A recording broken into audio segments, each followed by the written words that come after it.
Good morning. Morning, Jim.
Okay, guys. Where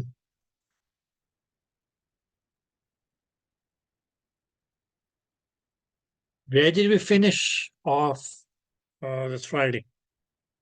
Do you guys recall?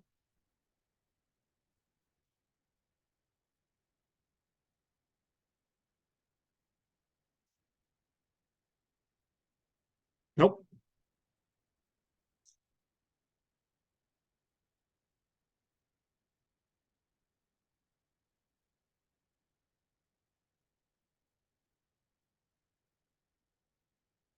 I think 243. Yeah. Okay. Yeah. Okay. So let's just do the remaining few questions here, and then we can go on to chapter 7, which is a relatively short chapter. So let's see. Whoops. No, don't do that to me, please. Good. So question 243. And what did that say? What even does the Snell law govern? Oh, winning this, okay. What does Snell's law? What is Snell's law about? And please, yeah, it was reflection. Okay, where we can mainly say, okay, yes, what it mainly says is that that's going to be directly proportional to the difference in propagation speeds between two media. Okay.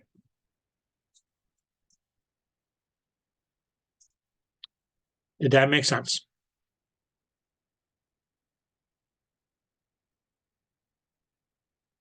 Yes. Good.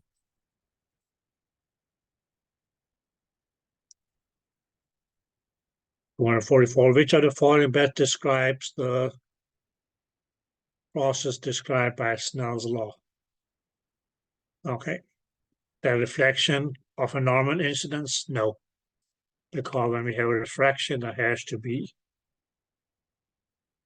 in oblique incidence. So it has nothing to do with a normal incidence. But okay. We can say as okay, reflection with an oblique incidence.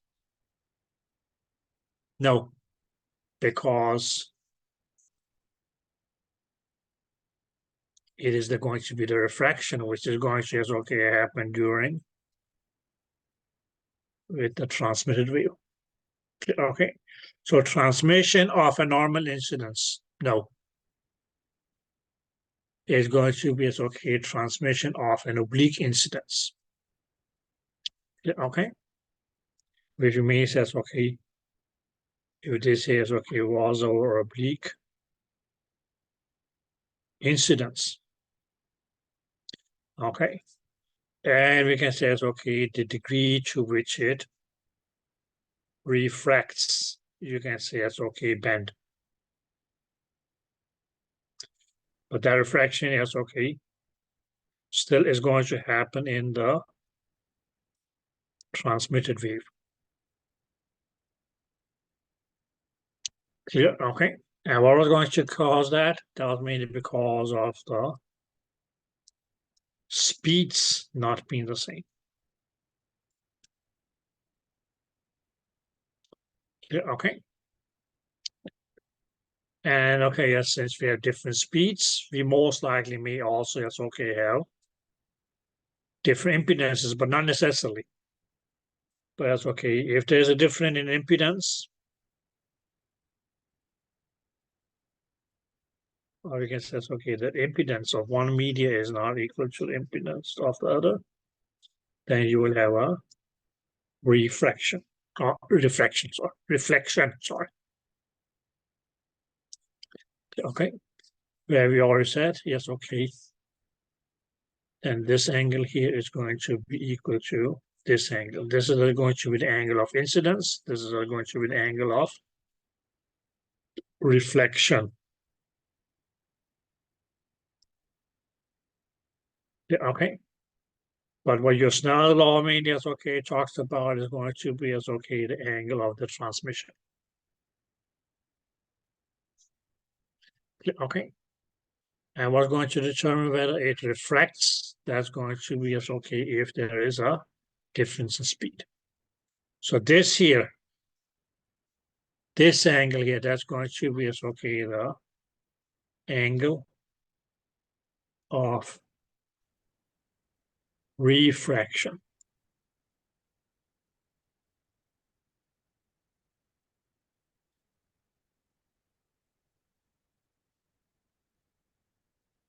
Did that make sense? Where we can then say, yes, okay,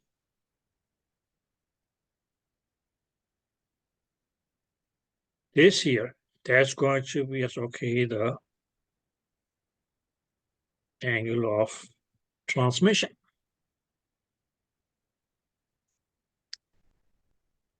Did you guys get that? And then just, okay, the difference between this angle from the whole of this angle, that is going to be, yes, okay, your angle of refraction.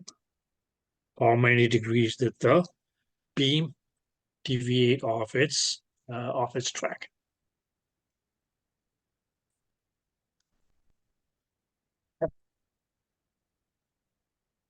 Did you guys get that? Okay, and that's going to be, yes, okay, greater or lesser, all dependent upon the difference in the speed. So greater speed, greater angle of refraction, lesser speed, lesser angle of refraction. Okay. Did that make sense? But this could also have reflected like this.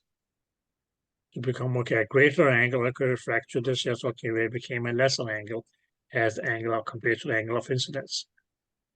And that's all dependent upon which media then has the greater speed or lesser speed. Okay. Or you can say it's okay. So, greater speed, this will have been a lesser speed.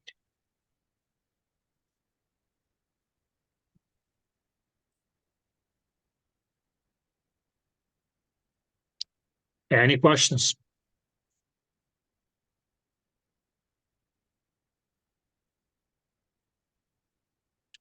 No. Okay.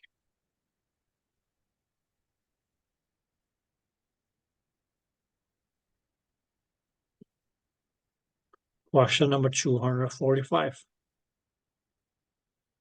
And it's going to ask whether this thing here is true or false. Now, refraction occurs at the boundary between two media. If only if and only if if there is an oblique incidence of the wave.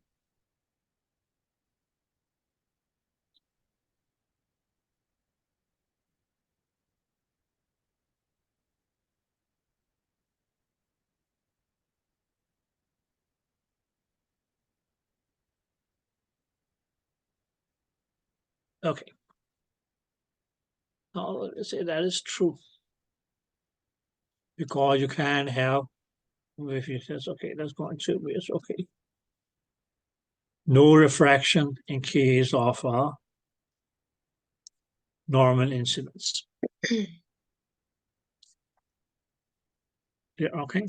Normal incidence, that's not going to lead to a reflection. Clear, okay. But with a normal incidence lead to a reflection.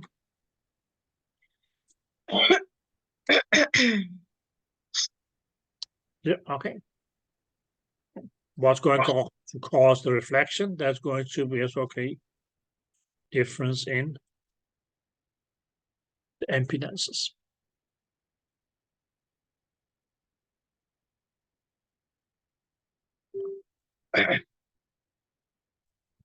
So for a refraction to occur, you have to have an oblique incidence. Okay, whereas a normal incidence, yes, okay, that's not going to lead to a reflection. Okay. Although, yes, okay, with a normal incidence, that's yes, okay, if you had a normal incidence, but even yes, okay, if the speeds are not the same, okay, you will not have a reflection because there has to be a oblique incidence. And then if you have, yes, okay, the difference in speeds, then only is it that you will have a refraction.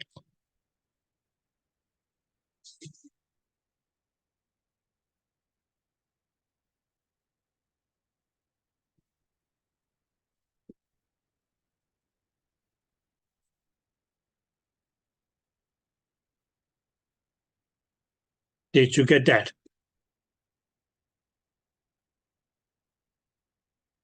Yep. Yes. Okay.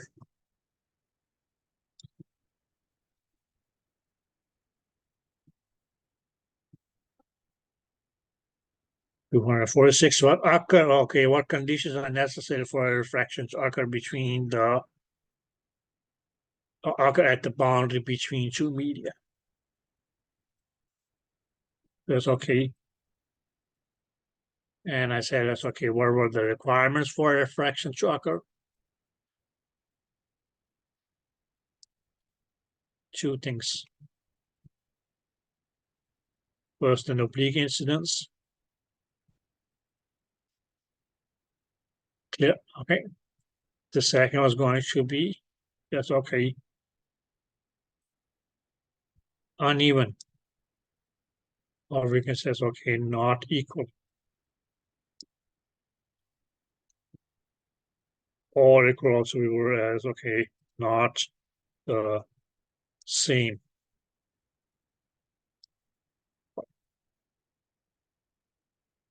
Speed of propagation speeds in both media.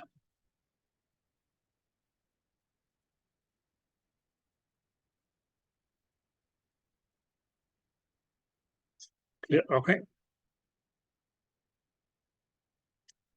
So unequal densities are not, okay, yes, because there's, okay, unequal acoustic impedances and a normal incidence on the boundary. That is going to lead to a reflection, not a refraction. Clear? Okay. Unequal densities of the medium and a normal incidence. Now, at least that's okay. When you say a normal incidence, okay, there's no way by which, okay, yes, it will lead to a refraction. Okay, so anything that says, okay, talk about normal incidences, you can directly, it's okay, exclude those from your answer of choices for, it's okay if they're talking about a refraction. Now, C says, okay, dissimilar propagation speeds. Okay, dissimilar or not similar or not the same, uneven. Okay, and oblique incidence at the boundary, and that's where you can, okay, it's okay, both of our requirements here was produced. Okay, different elasticities of the media and oblique impedances, or as okay, and oblique incidences. Okay.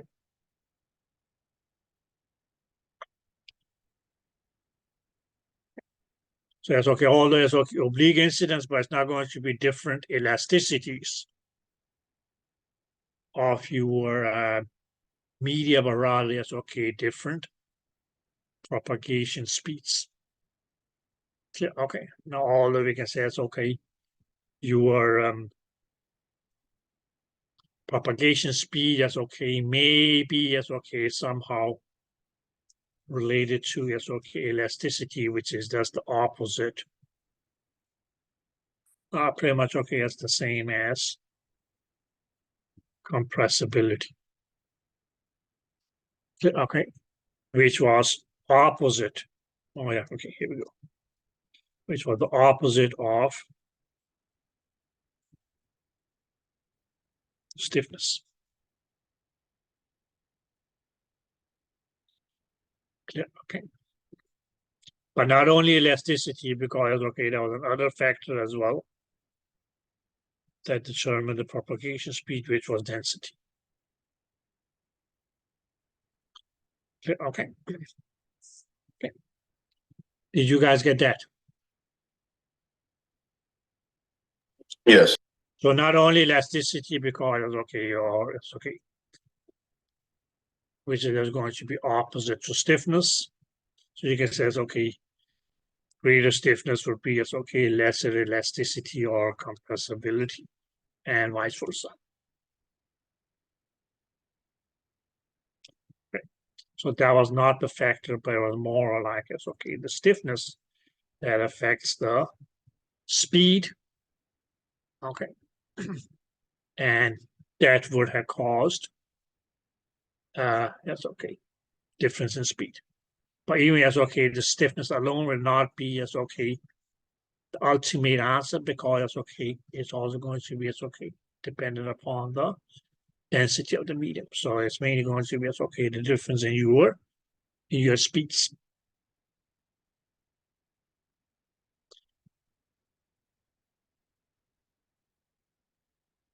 Did you guys get that?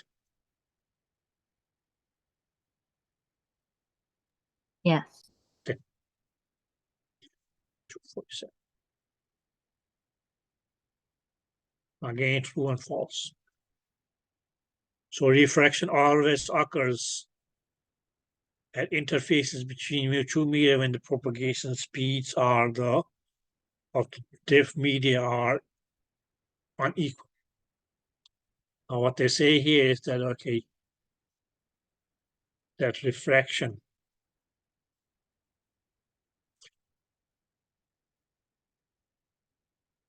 always occurs. Okay, we can say at the interface between two media when the propagation speeds are unequal. And what we can mean by this unequal here is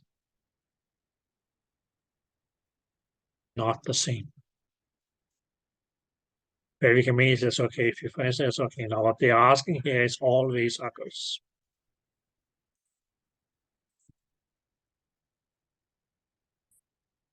And that's mainly as okay, what will determine your answer. And we can say okay, medium B. Just because both of these two here have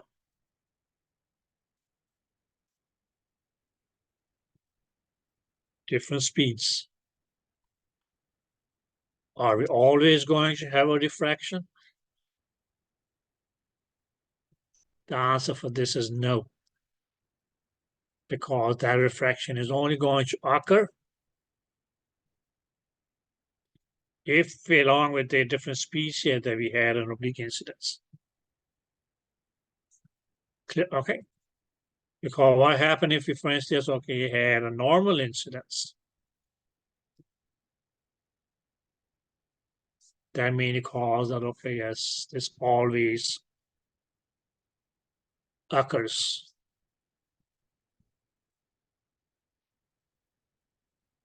Requirement not going to be fulfilled. Okay. If that was the case, then we probably just, okay, the only requirement that we could have said was or a refraction to occur was going to be as okay unequal speeds or difference in speeds. And we already had a refraction, whether we had a normal incidence or an oblique incidence. Okay, if that had been the case, then this statement here could have been true. But since that's not the case, there's not just a difference in speed that we need, but also a oblique incidence. That's why it's okay. A refraction is not really always going to occur. Okay, so here the only is okay, give you one requirement, say if this is fulfilled, would that give you refraction? The answer is okay, it's false. Okay. You could have made it true had it said, not always is okay, but may. Refraction may occur at an interface between two tissues when the speeds of propagation speed are unequal. Because here the may says okay, may be or may not be, right? Okay. But once you say always occurs, then yes, okay, no matter what.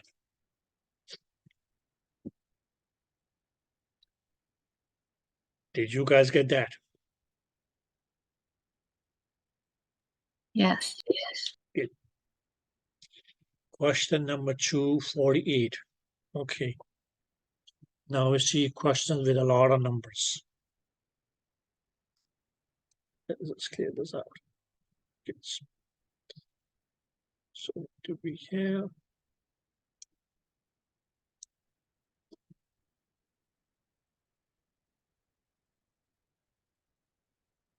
The acoustic wave is traveling in medium X into medium Z. Okay, so we have medium X, we have medium Z. And what we say is that, okay, yes, an acoustic wave is traveling from medium X to medium C and has a propagation speed. Okay, here it is, okay. Again, with us because they go as okay. Propagation speed is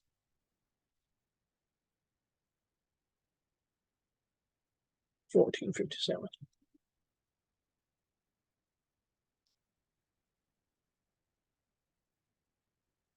And the impedance is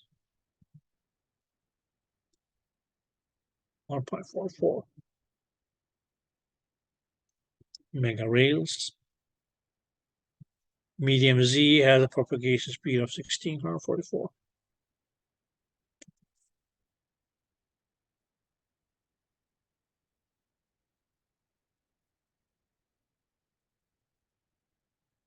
And impedance of 126 megarails. The angle of incidence is 32 degrees.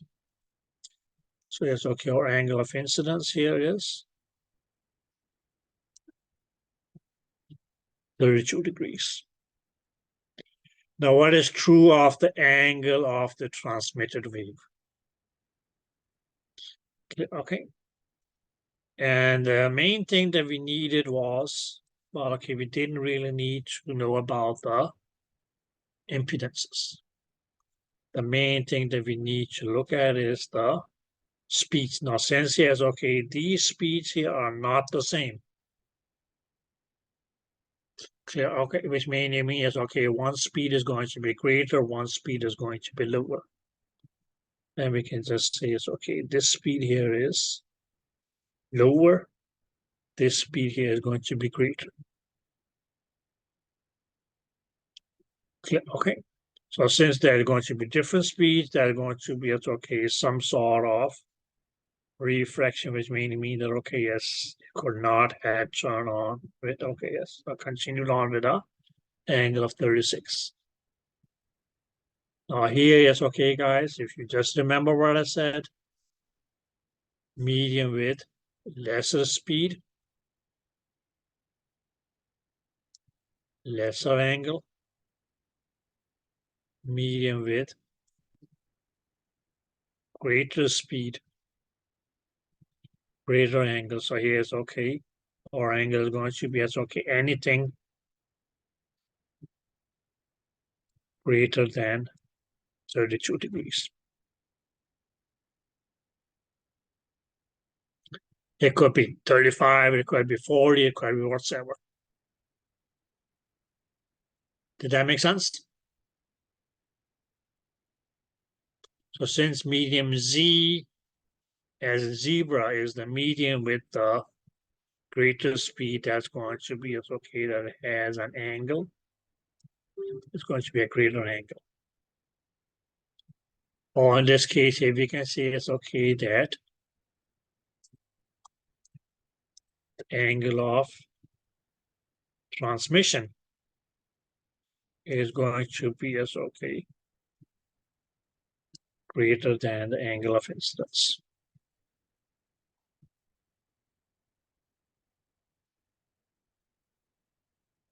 Did that make sense?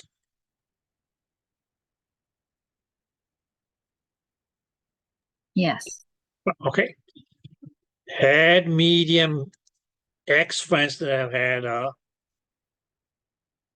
greater speed and this have had the lower speed, let's just say that we have flipped the speeds around, then our angle of transmission would have been less than 32 degrees because that was all against it. That's right. Okay. So in that case, that's okay. We're going to set the opposite. That okay, then the angle of incidence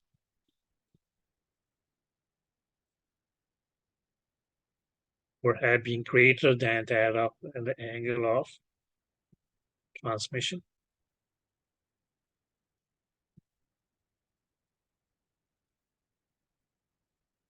Okay. Now with the same question, with the same numbers and so on, so you may be asked, would you have a reflection?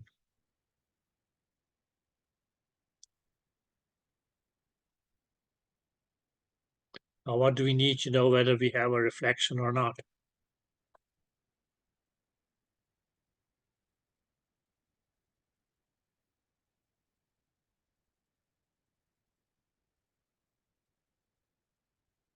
This is a yes or no question.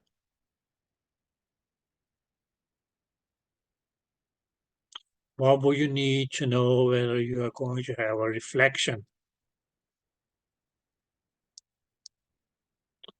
or not?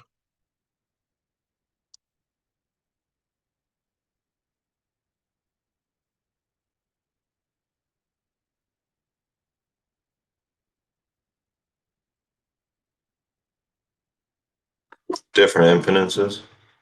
In the difference of impedances. So do we have a difference in impedances? Yeah. Good. Okay, so since we have a difference in impedances, yes. Clear, okay. Now, in spite of all this data here, all these numbers here, okay, they may still ask, okay, yes, what is the angle of refraction at?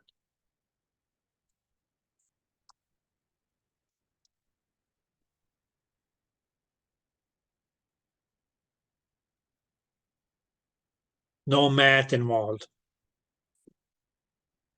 Mainly, it's okay, just the same as the angle of your incidence. 32 degrees, 32 degrees, that's it.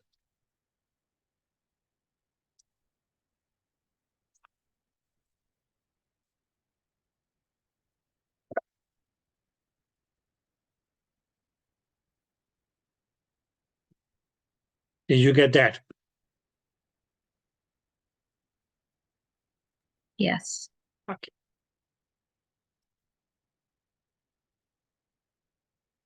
Question 249.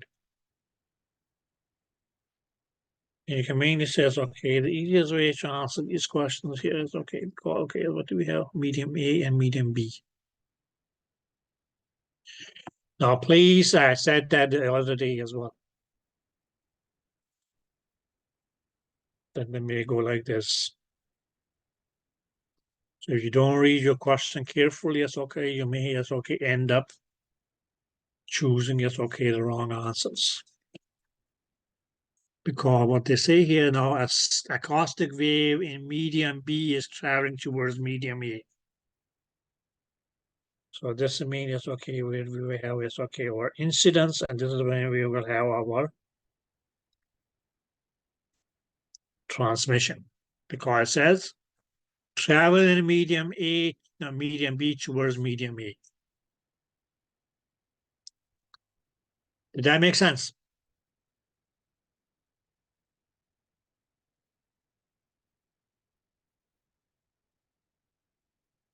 Did you guys get that? Yeah. Good.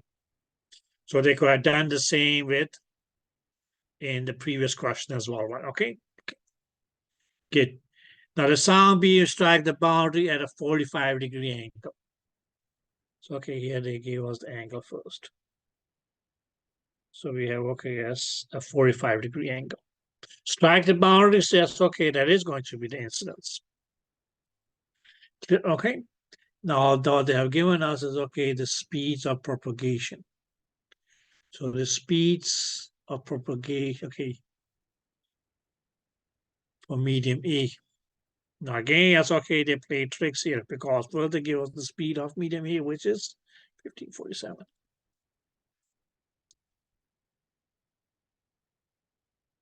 And for medium B, 1745. Clear? Okay. What is the true angle of transmission? So the range is okay, they're going to say it's okay. What's going to be is okay over angle of transmission. Now what you may see here is okay, just play a little around with the numbers. For 1745, that is greater. 1547 is less. Speed. Okay.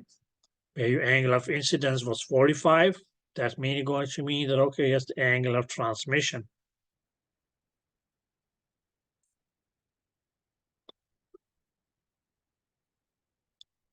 The angle of transmission is going to be, okay, anything that will be less than 45 degrees.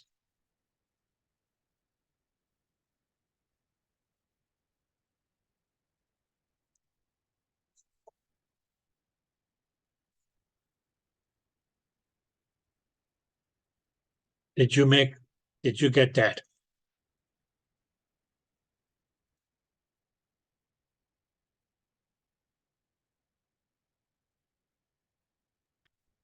Did you get that?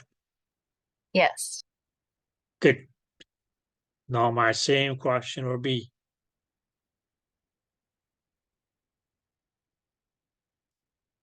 are you going to have a reflection? Now it was the same data that we were provided, but instead of asking what is the true angle of transmission, they asked, are you going to have a reflection? What would have been your answer?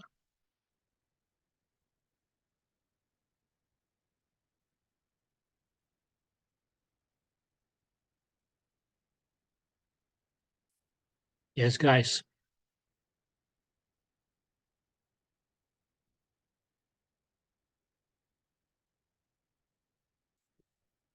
With this data here, you're going to be able to say whether you have a reflection or not. No.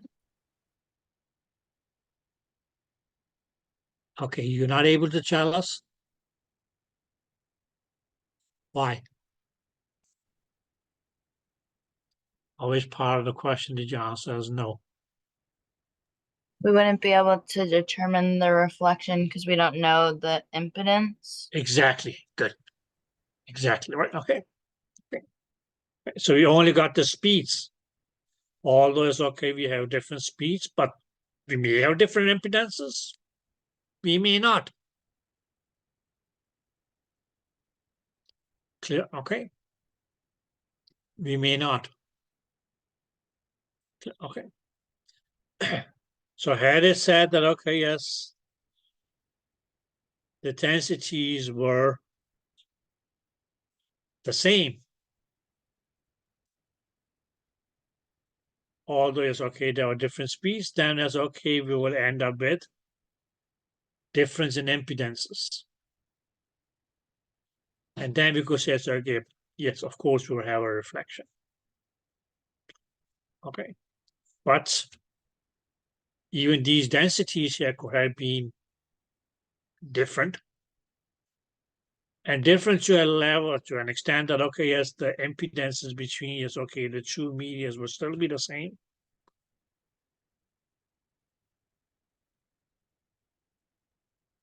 Okay. But okay, you will not have had a diffraction or reflection, sorry. Okay. But so to know, determine whether you have a reflection or not, just okay, you will need to know the impedances of the two media. So yes, okay, that will not be determinable. Clear? Okay.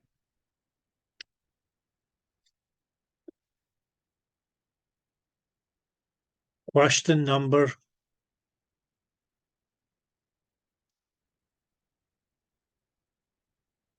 250.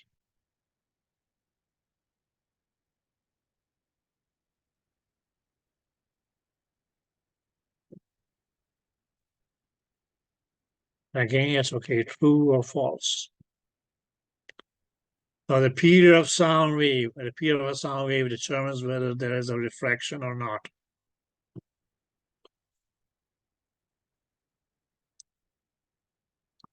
That's false.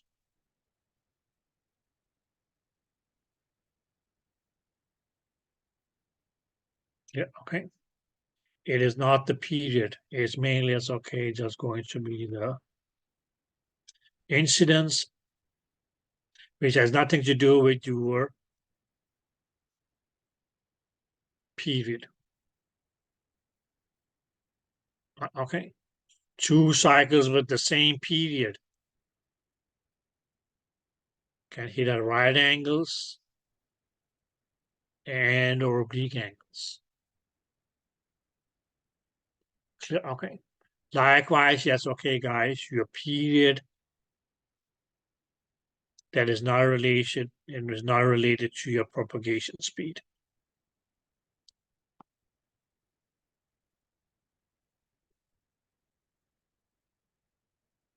Did that make sense?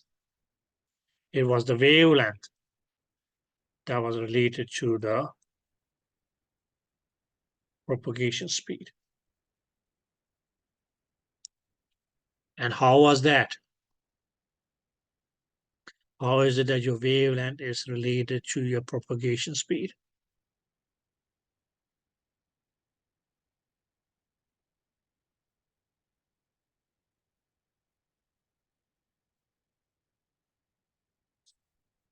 It's directly proportional. Directly related. Okay, but there is a big but.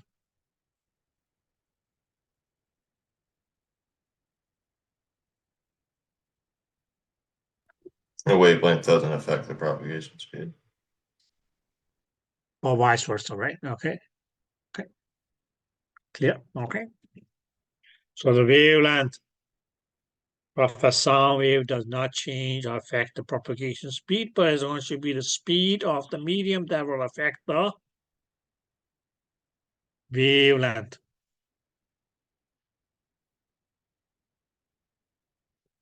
Yeah.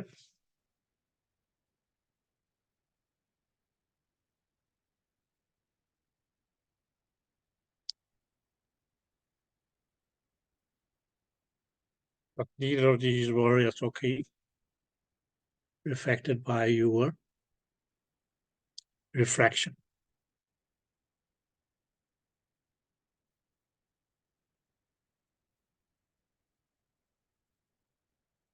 251.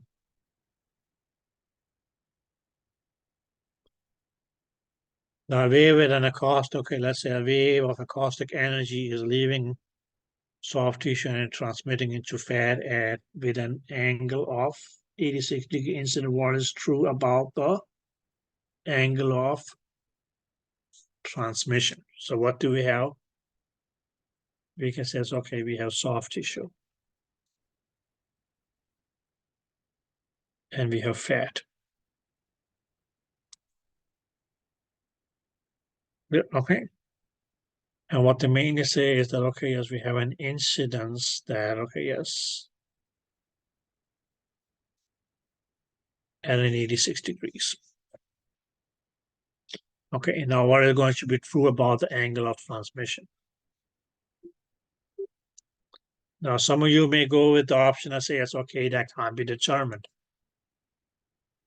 That's false. Because, okay, what is that we know? Of course, it's okay, they are not going to have the same speeds. Clear? Okay. Okay. Now, some of you may say, well, okay, propagation speed, that was something that we talked about in chapter, what the hell was it? In chapter 3, which is not on the quiz. But it's okay, you should by now know that, okay, yes, soft tissue have a greater speed, and fat, of course, that's okay, will have a lower speed. Did that make sense? So based on that, you can say it's okay, fat, that's going to be the medium where we have a lower speed. Now, since we have a lower speed, it's okay. Our angle of transmission, that's going to be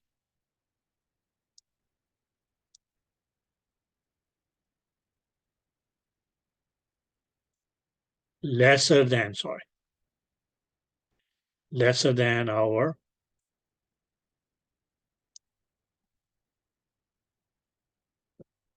angle of incidence, which was 86 degrees. So here it's okay, the angle of transmission is going to be less than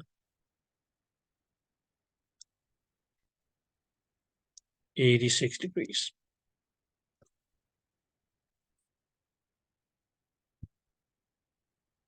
Did you guys get that?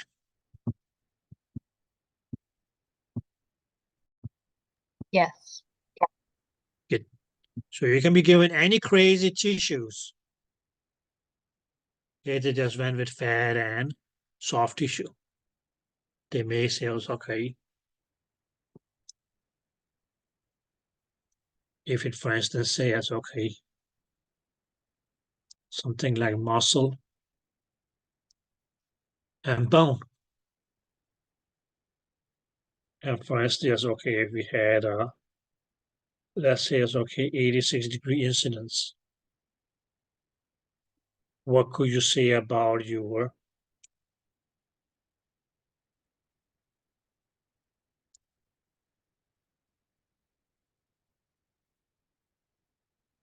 angle of transmission then?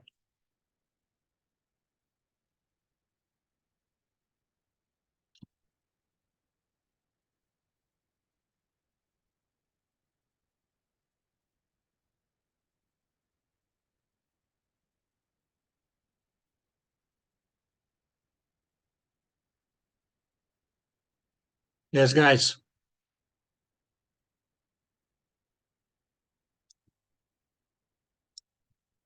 It'll be greater than 86 degrees. It'll be greater than 86 because bone has a greater speed, muscle has a lower speed.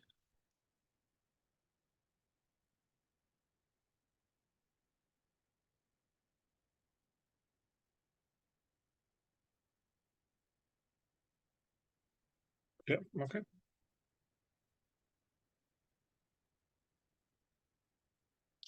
So yes, okay, although you were not directly given speeds, but yes, okay. We talked of that in question or in chapter 3 back then. So yes, okay, by now that is, you can say, so understood or required that you will have some sort of idea about the speedos, medos.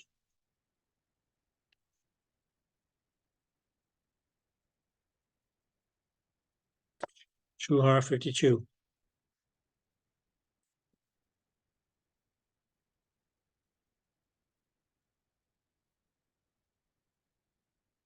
Now, an acoustic wave in medium A is traveling towards medium B. Okay, good. So we go medium A, medium B. Okay, yes. Okay. The sound beam angle of transmission into medium B with relation to the boundary is 79 degrees. So here they gave you the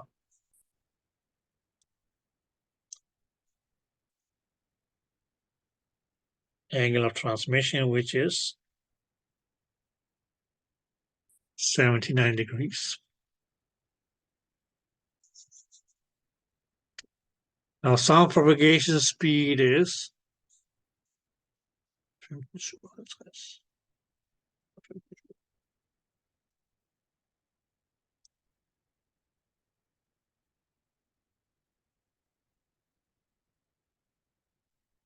okay, you see?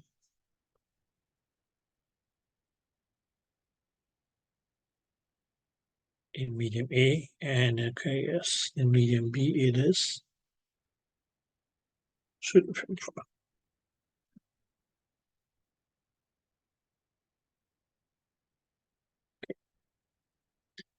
If reflection and transmission both occur at the boundary, what can be said about the angle of reflection?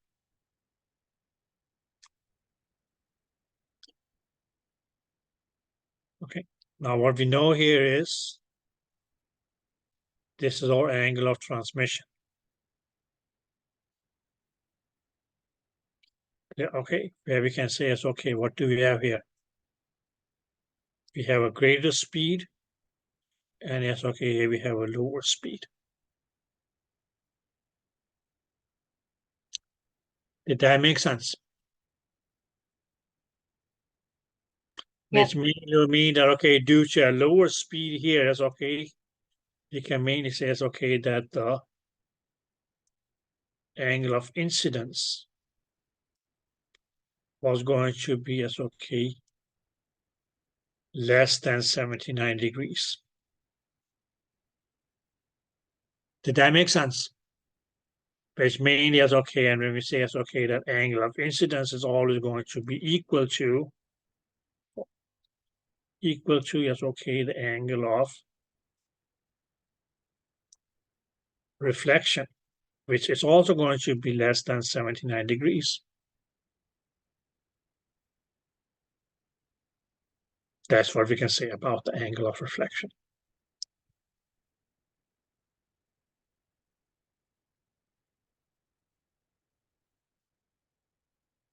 Did you guys get that?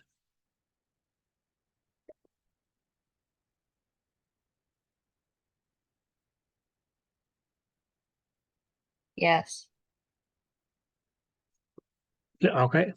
So a little weird way, mainly because, okay, what we have been used to is, okay, for all the previous questions, what that they gave was, okay, as the angle of incidence. But here it's okay, they go the other way around. And gave us, okay, as the angle at which the beam is transmitted. But if you just look at the speed, you can say it's okay, greater speed, greater angle. Which means that, okay, the angle of transmission is going to be greater than the angle of incidence. And since angle of incidence and angle of reflection are going to be equal because that's what they're asking about here,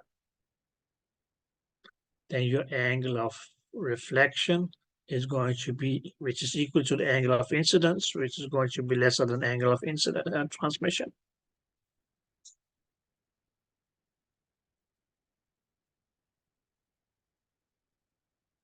Yeah, okay.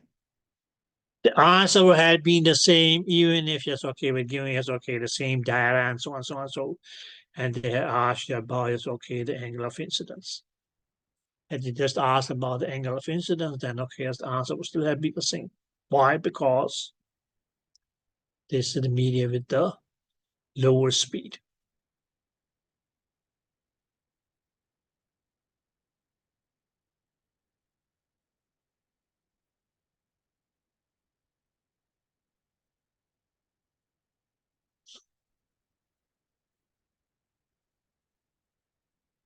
Did you guys get that? Okay. So just because you get numbers in a question doesn't necessarily mean that you need to get a hold of your calculator up here. Okay.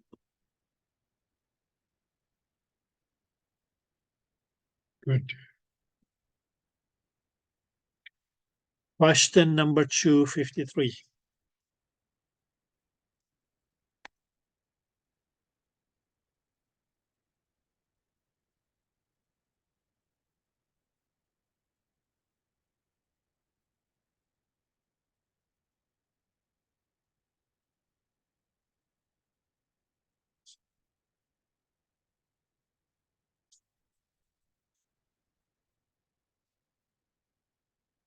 Now sound propagates from one medium with density of, okay. Let's see.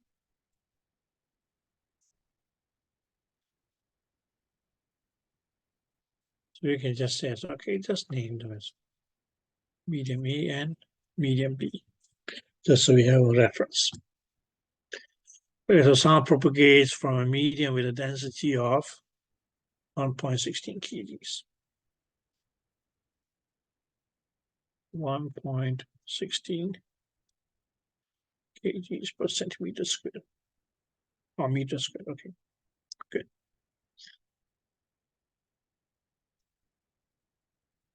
And 1.2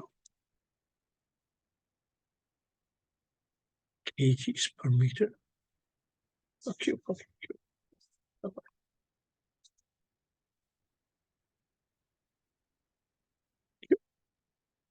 Now the angle of transmission is 49 degrees. Again,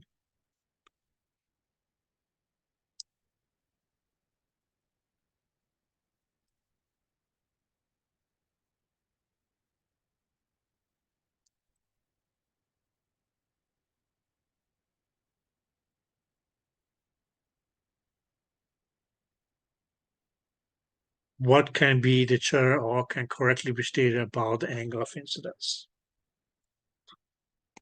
Now, some of you may say, well, okay, it's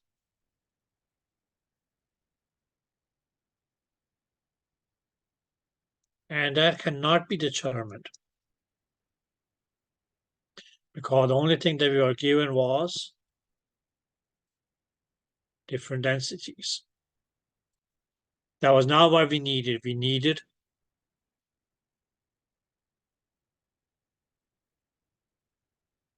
difference of speeds. Now, some of you may say, well, okay, isn't different densities going to mean different speeds? Not necessarily. Okay, not necessarily.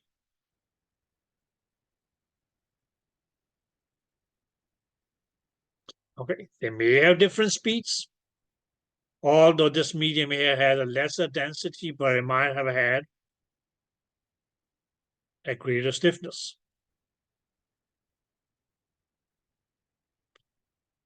Which might have led to, yes, okay, we can say, okay, a greater propagation speed. Compared to this, because that have had a lesser stiffness, which might have led to a lesser propagation speed. But it could also be the other way around. We don't know. Okay. So here you can mean says, okay, well, okay, it can't be determined because it's okay, we have insufficient data. Or the form of data that we have is Not enough.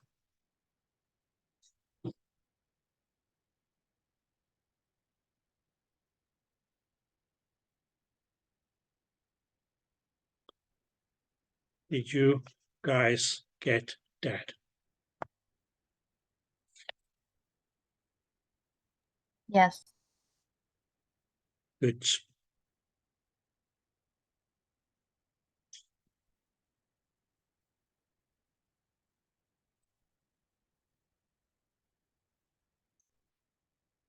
So dear guys, chew on these. And I will see you guys back in 15 minutes, and we're going to start off with chapter number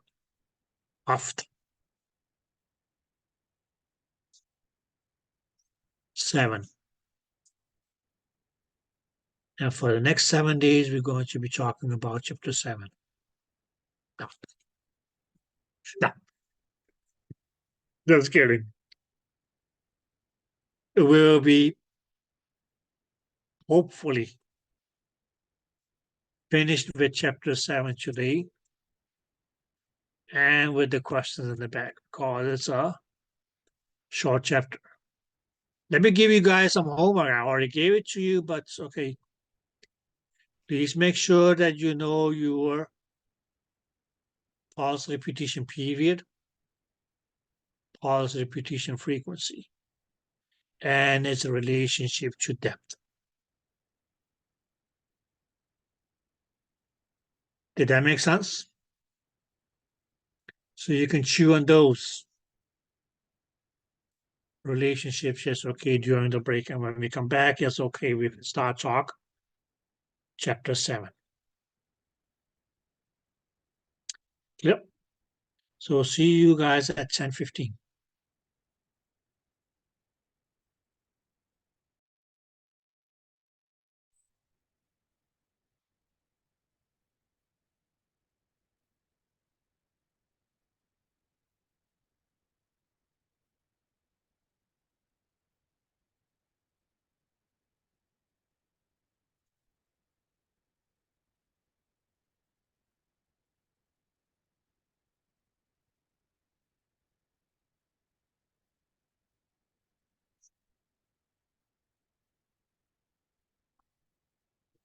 Okay, guys.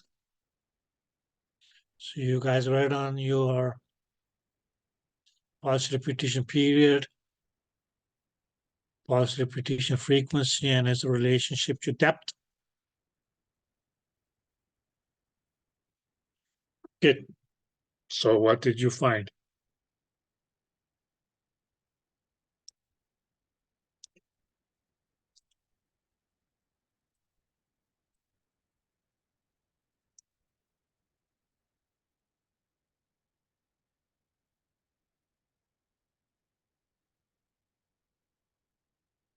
Clear?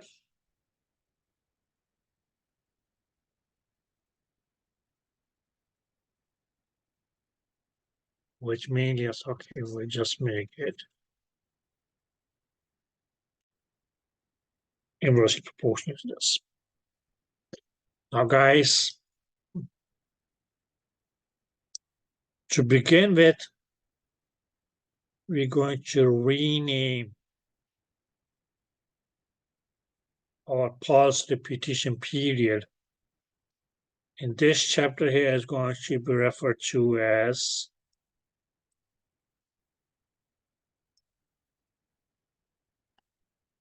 go and return time.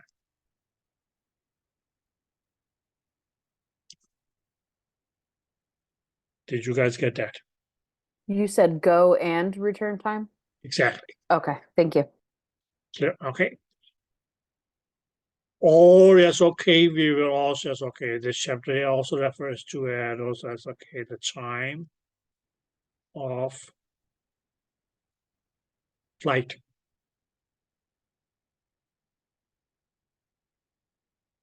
Just another name. But no matter what, yes, okay, it's still where that's okay.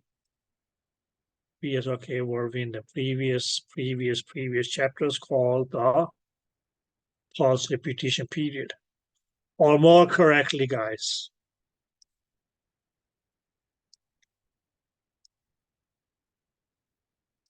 the off time or listening time. Now, just understand it this way, guys. That's what was it that the pulse repetition period was? We can say it's okay if we have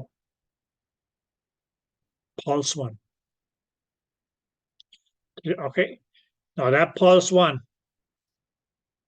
is what the first pulse that's okay produced by our transducer. This pulse is okay would have to travel to a certain depth and return back. That was what was going to happen in okay during the off time. Okay, so what is it that happens in the off time here is that actually it's okay, the pulse goes.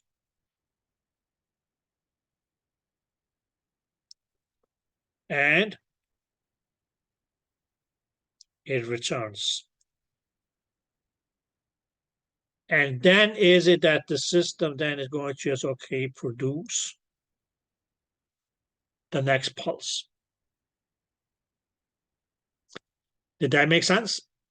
Okay. Okay. So this whole time here is okay, this whole time span between the production of one pulse to production of the next pulse of what we call the pulse repetition period. Did you guys get that? Yep. Good. Okay. Okay. But what we made is okay, just for reference to that as in this chapter is going to be your go and return time or the time of flight. Okay, which mainly means that okay, yes, going to a certain depth and return back. Okay, now here is okay, this depth here, that's going to be okay, what we can say is okay, the depth of a reflector or a depth of a boundary. Clear? Okay.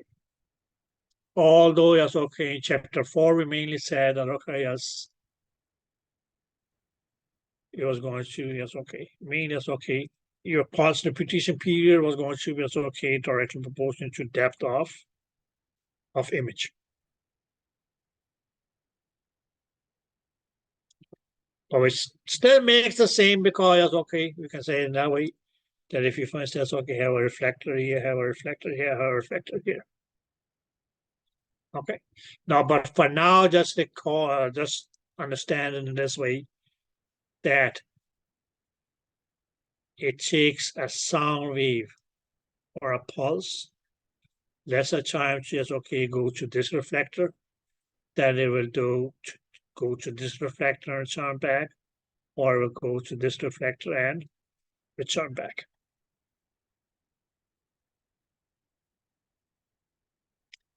Okay, so in this chapter here, we mean it's okay, going to it's okay, we say when we talk about the depth, it's going to be it's okay, the depth of the reflector. Okay, did you guys get that? So the greater the depth of the reflector,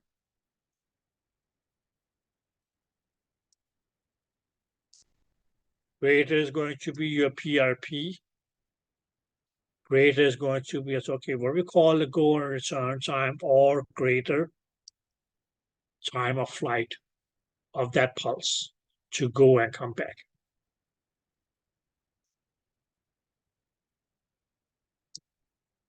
Whereas on the other hand, if we said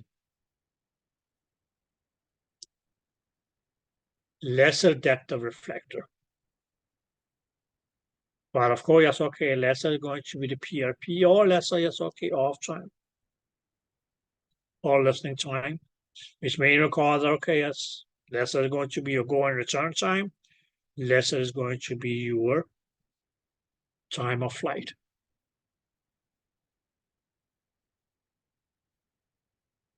Clear? Okay, where all these are inversely proportional to your pulse repetition frequency.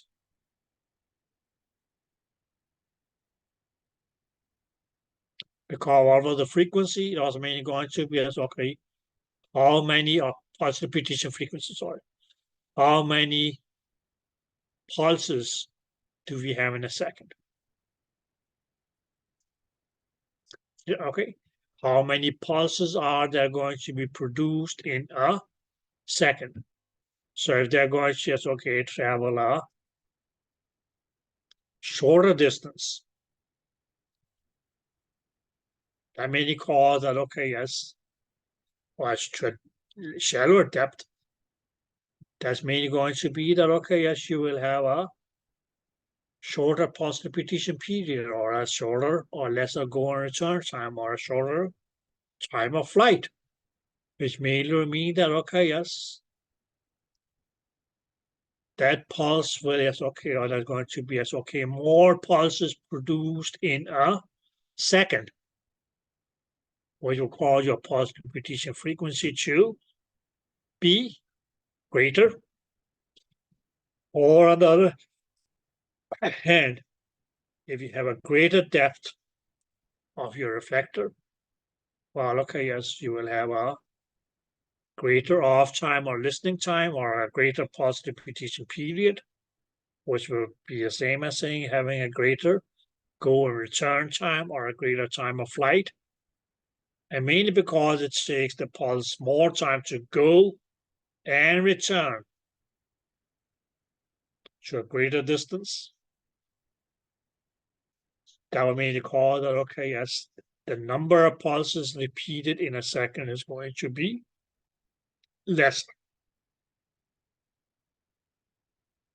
Right?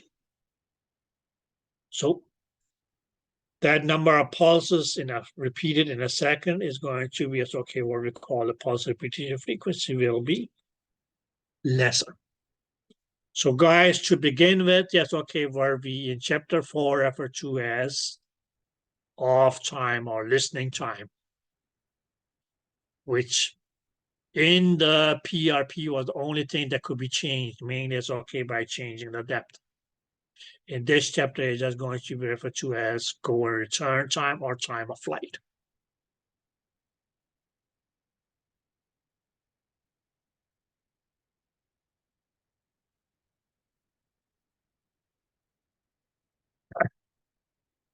Did you guys get that?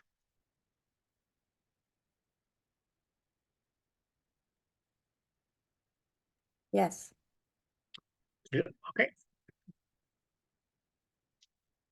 Any questions?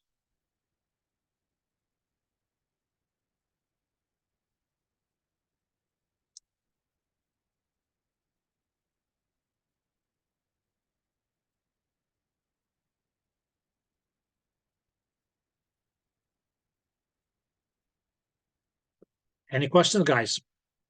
No. No. Okay, thank you.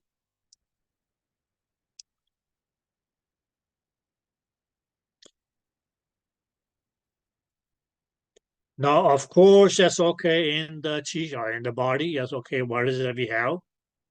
We have different tissues. We know that they travel at different speeds, etc., etc., etc. Okay, okay. So, okay. Now the system or your ultrasound system as a whole will not really be able to just okay figure out which structure is it that you are, what you want to call it, scanning. But it's mainly that's okay going to use that's okay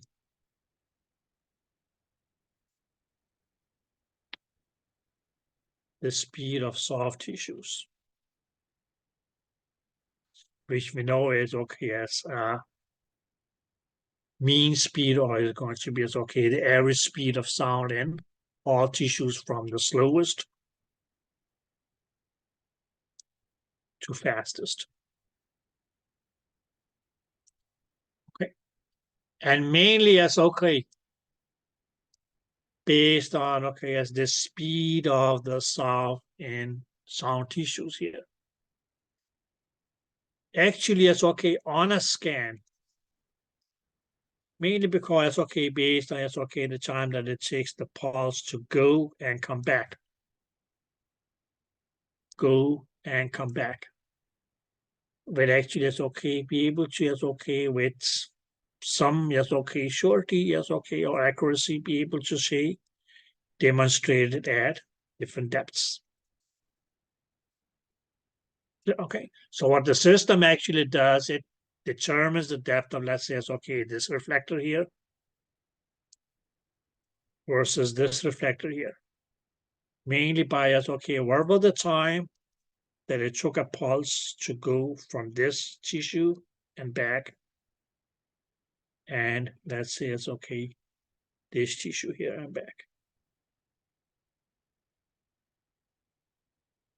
Okay, although yes, okay, we might have had, let's say it's okay, different tissues here. It's not necessarily only soft tissue. It could have been, yes, okay, skin. It could have been, yes, okay, fat. It could have been, yes, okay, muscles, etc., etc., etc. Okay, but what it does, it uses, yes, okay, the average speed, which is okay, the speed of sound in soft tissues, to be able to, yes, okay, determine the depth of the individual reflectors and display them accordingly on the system or on your image that you get.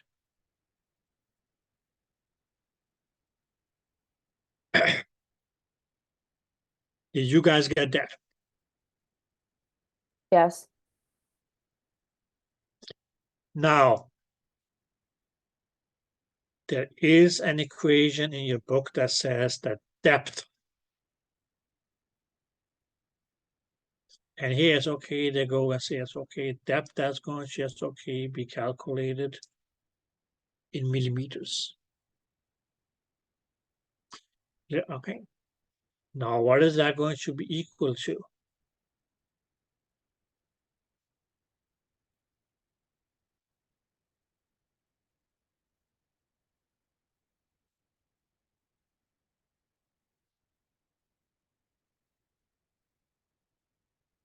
Now, that's going to be equal to just okay 1.54.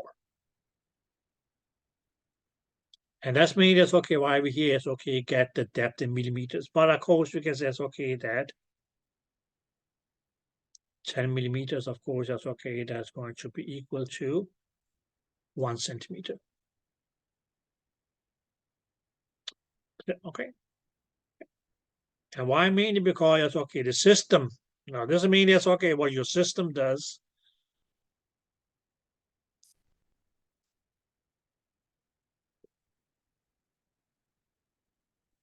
Because okay, what we know was that okay, yes, they had 1,540 meters per second. Well, the sound speed in soft tissue, but we could also say it's okay, it could be it's okay 1.54 millimeters per microsecond. So mainly because that's okay, here we is okay, use this number here, 1.54, which is okay, going to be the distance covered, distance in millimeters covered per microsecond. That's why we say it's okay, 1.54.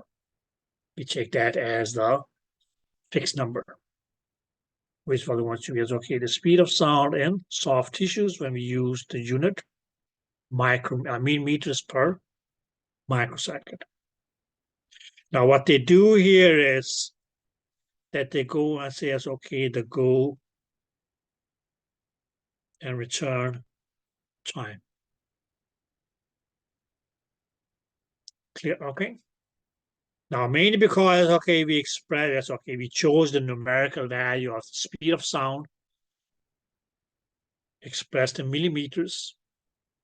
Okay, that's why we're going to say, okay, that this is going to be the go and return time here in microseconds. Okay. But what is going to be the go and return time? It means it's okay, going to be the time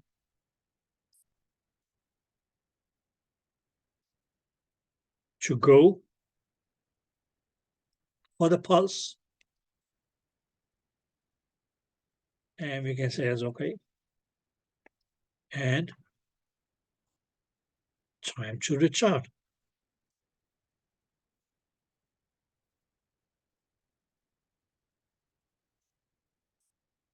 Yeah, okay.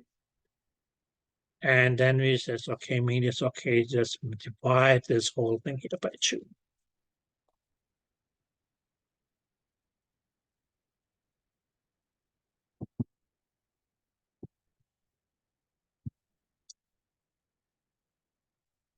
Did you guys get that?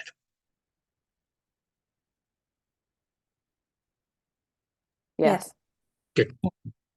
Now, I usually have, yes, okay, students who are confused that why, yes, okay, why do we divide this whole thing here by 2?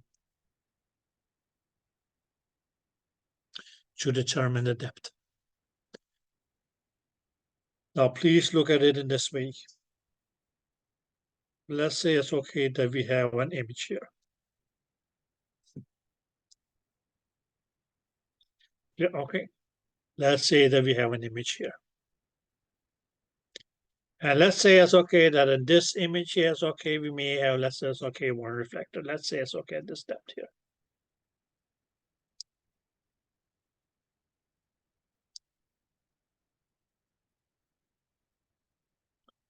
Okay. Now, just because later on we're going to go for a greater depth. Okay. But we can say, okay, this is going to be as okay a shallower depth. Okay. Now, as we say that, okay, yes, the pulse here is going to be traveling at this speed here. Of cooking. Okay, this is going to be as okay the speed at which he or she is going to as okay be traveling back and forth. Or we can say it's okay. Go and return.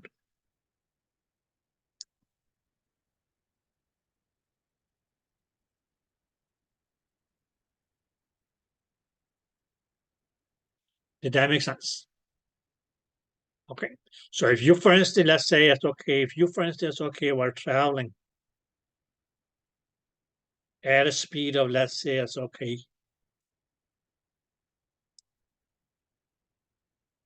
10 meters per second.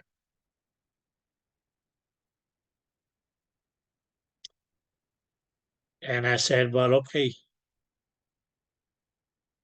you're going to be traveling to a distance of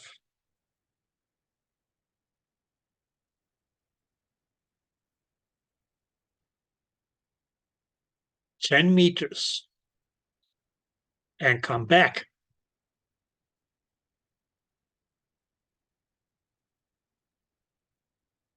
Let's say it's okay, this means it's okay, what we will calculate. Okay, so let's just stop for a sec. So I gave you, so okay, I say, okay, you have a certain point. Okay, okay, there's going to be a certain point, and now you go, you travel at this speed, but you go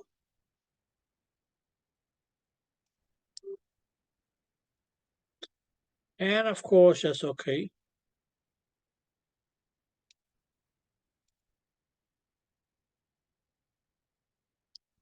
Come back. And if that now is okay, had taken you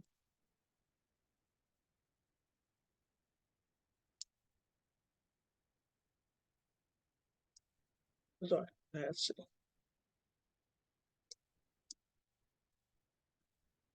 20 seconds to go and come back. And I want to determine, well, okay, how far was the point to which you went and made a U-turn to come back? It'll be the same.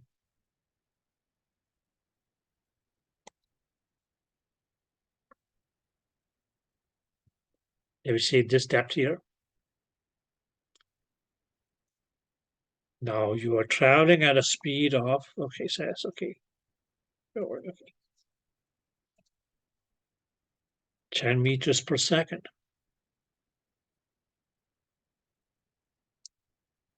It took you 20 seconds to return back. Now, if I just multiply this, that's not going to give me, well, okay, it's going to give me, okay, 200. And what that mean that, okay, yes, this depth here was, okay, yes, at a depth of 200 meters.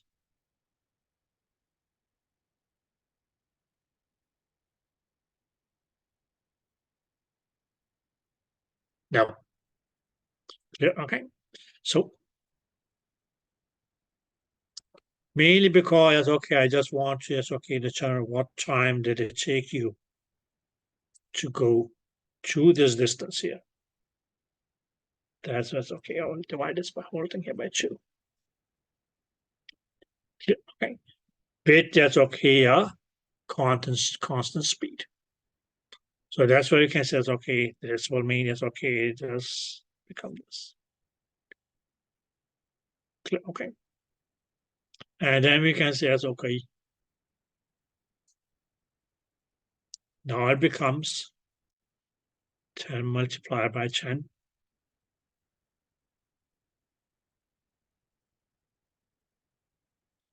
Okay. There we say it's okay. The distance between your starting point and ending point is 100 meters. Yeah, okay. So the point to which you traveled was 100 meters. Okay. But you can say it's okay to go and come back. The total distance traveled was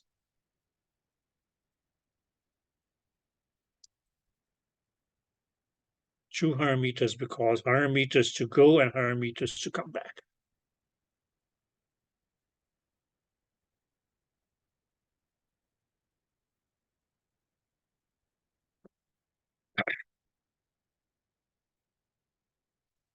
Did that make sense?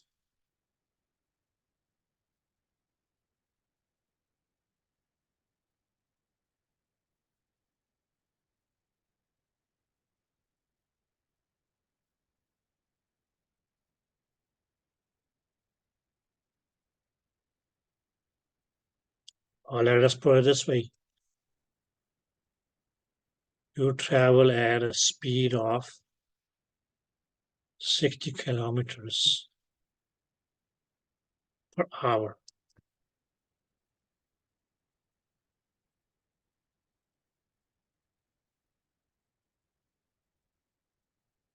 Did you guys get that?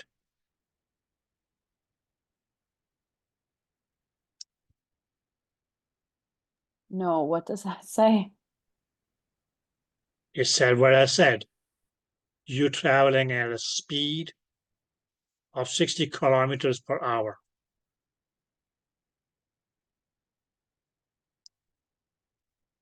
So that's your speed.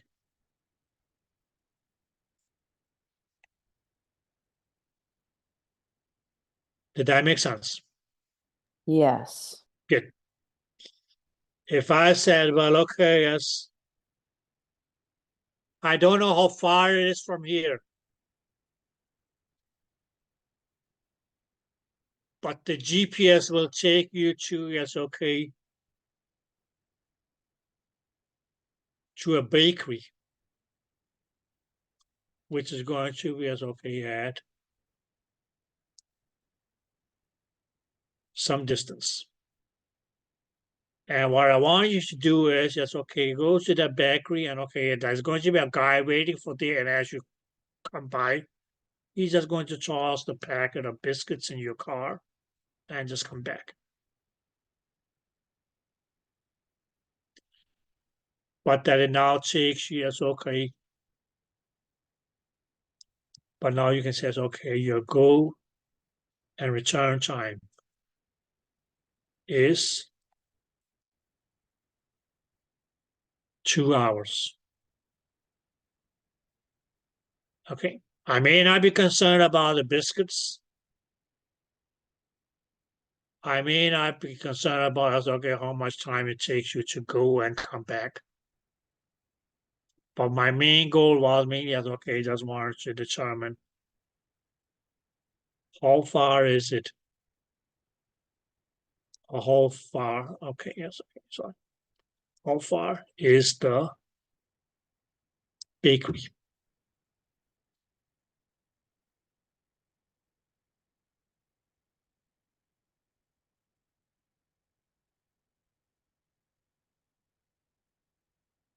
So how do we do that? That's mainly, okay, what I want to find out. How far is the bakery? Now the same concept, guys.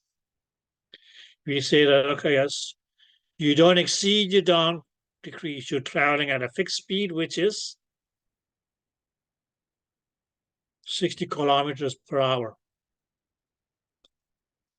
Your go and return time, the time that it takes you to go to the bakery and return, is 2 hours.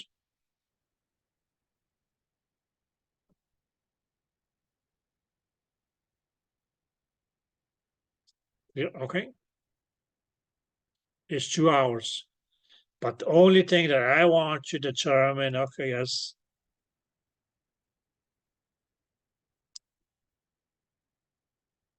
maybe it's okay just using half of this time here to determine like how long or what distance did you travel in half of the time of going return time. And that's why pretty much, okay, yes, that this whole thing here, okay, was divided by 2.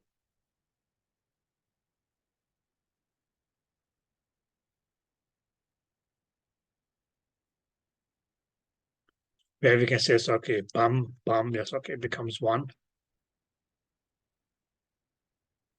We can use, okay, if you ride 60 kilometers per hour, well, okay, yes. Now I have become a denominator that will cancel this out. This one here, all right, okay. Well, what I mean to say is, okay, the distance between your starting point to is okay, where the bakery is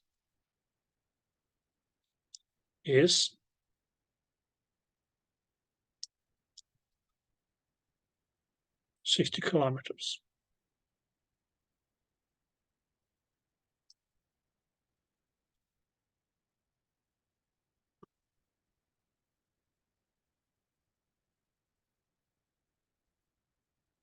So is the 1.54 millimeters per microsecond just a placeholder number? Or is that I mean, in the equation that they give us in the book? yes, It's 1.54 millimeters per microsecond. Do we yes. not use that number? You use that number. But why Okay. 1.54 millimeters per microsecond?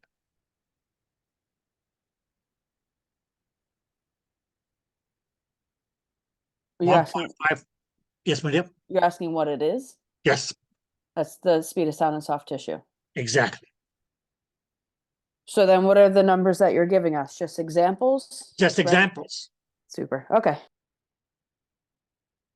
If you want to cross the speed limit, yes, okay, you can go 160 miles per hour. I don't care.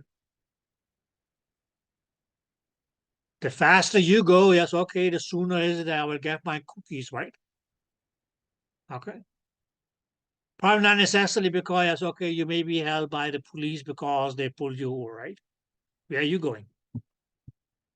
Okay. And then the next thing is going to be, yes, okay, what in the hell are in those cookies? Okay. So here, yes, okay, saying, yes, okay, if you are traveling at this speed and it takes you this much time to go and come back, please keep in mind, guys, it says it's okay, go and return time, right?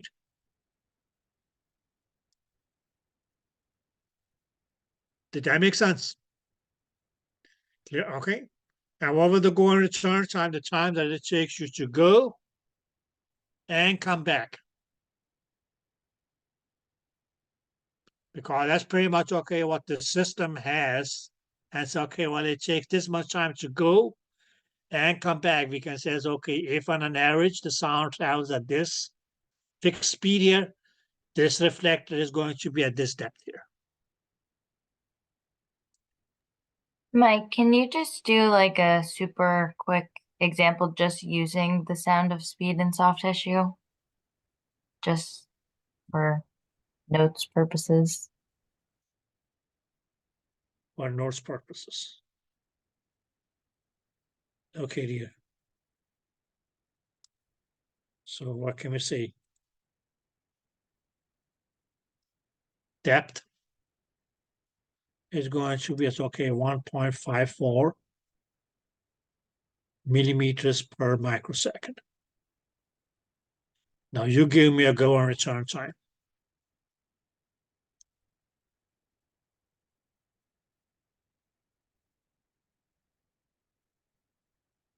Now you can say it's okay. Let's say it's okay, 10 microseconds. Just to make it simple, right?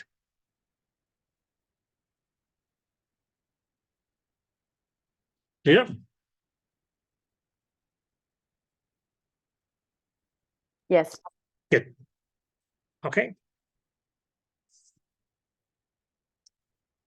And divided by 2. Now you can go and say it's okay. 1.54 multiplied by 10.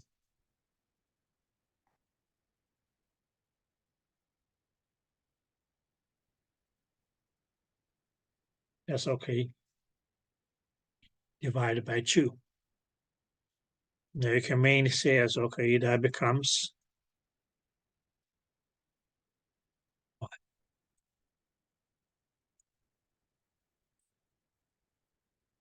15.4, right?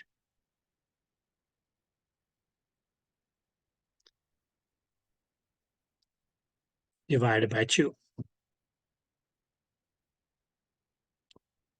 Now 15.4 divided by 2 is going to be, it's okay, 7.7.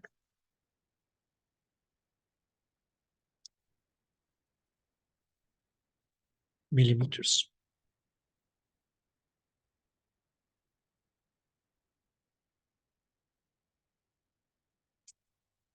Did that make sense? Yes, thank you. Yeah, okay. But.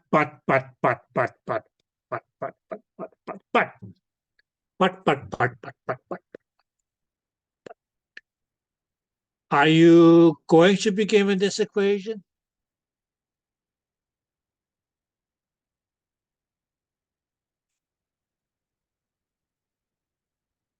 No. Yeah, okay. Now in this equation here is okay. What is it that we had? We had the sound of speed as a fixed number, right? Yeah, okay, that's going to remain constant. Yeah, okay, so what is that ultrasound does, or ultrasound system does? It uses the sound of speed in soft tissue as the main determinant to the okay, try to calculate the depth of your different reflectors. Did you guys get that? Yeah, okay, so this number here is going to remain constant. The only thing that will change is the go and return time. Clear? And as the go and return time changes, that is how your PRP, or pulse repetition period, is going to go as okay, is going to directly proportionally change as well.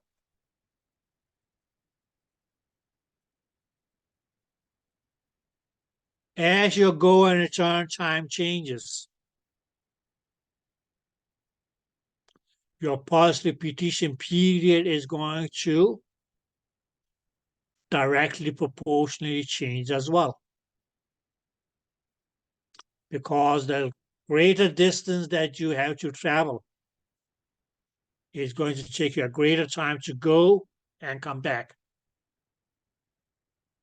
Rather than if, okay, so a short distance, it's going to take you a lesser time to go and come back.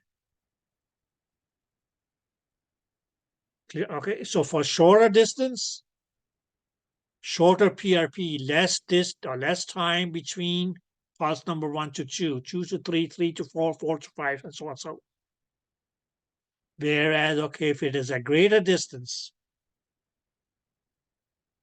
at a greater distance, what's going to happen? Greater time to go and come back. So yes, okay, your system is going to use that not to only determine the depth of your pulses, or depth of your reflector, sorry, but also as okay, use that to calculate what is the time span that I need to keep between a pulse and a pulse, pulse and a pulse, pulse and a pulse. Did you guys get that?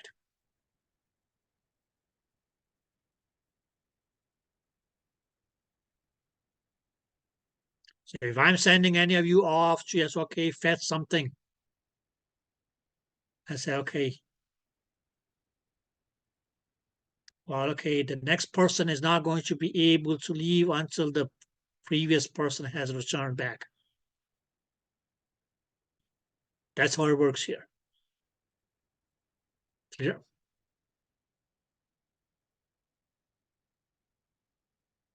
Did you guys get that? And when you leave, yes, okay, you can only be traveling at the speed of sound and softy. Or you can say it's okay traveling at a, oh, it's okay, walk, run, or whatever you want to call it. But it's going to be as okay at that fixed speed.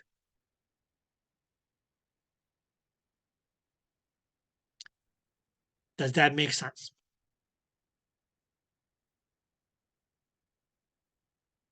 Clear? Okay. But all dependent on, okay, it's okay, you can say, okay, you may come back and I say, it's okay, how far did you go? Well, okay, I should be able to know that because I gave you the speed. And okay, as your stopwatch is mean, it's okay, it says you turn on the stopwatch and okay, you come back in XYZ amount of minutes, seconds, whatsoever. Okay, so based on that info, I should be able to say, okay, well, you walked to a place that was half a mile away from here and came back. Okay. Now the distance between your starting point and where you went to, that is going to be as okay, where we later on is going to be referred to as the depth. Whereas please, yes, okay, of course, that's okay. Your total distance travel is going to be twice that depth. Because a mile to go and a mile to come back. If the distance between your starting point and the destination was 1 mile. But the total distance that you travel is going to be 2 miles because 1 mile to go and 1 mile to come back. Did that make sense? Okay, so guys, the actual thing that you need to know, probably not this relation, or probably not this equation here, but you can say, it's okay, from this equation, it's okay, what is it that we got? Well, we said that, of course, that's okay. This speed here is okay, we kept that. That was a constant factor. Clear? Okay. And so is this one here. It's also constant. Clear? Okay. we can mainly say, as okay, the only thing that changed, which could go up or down, was our go and return time, which could have been 10 seconds or 10 microseconds here. Or we can even say, as okay, it might have gone up to, as okay, 20 microseconds. Okay. Well, maybe that's okay. What you can say is okay. The go and return time, which could either yes, okay, increase or decrease, is still yes, okay.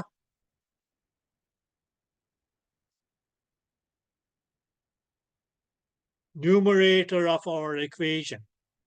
So what did I say? Numerators are always going to be yes, okay, directly proportional.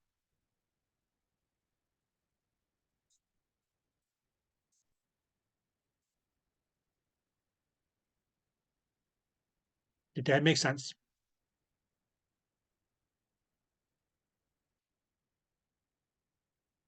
So what we could say was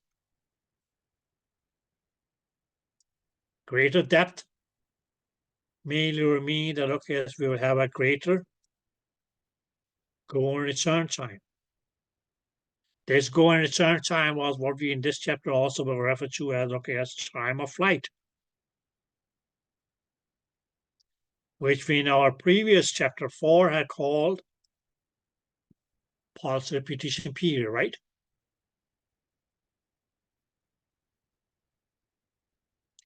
Right? Right. Good. So it's nothing new. Well, okay, on the other hand, if we say it's okay, shallower depth, well, okay, yes, lesser go and return time, or lesser time of flight, or lesser PRP. Less time between, yes, okay, pulse number 1 and 2, 2 and 3, 3 and 4, 4 and 5.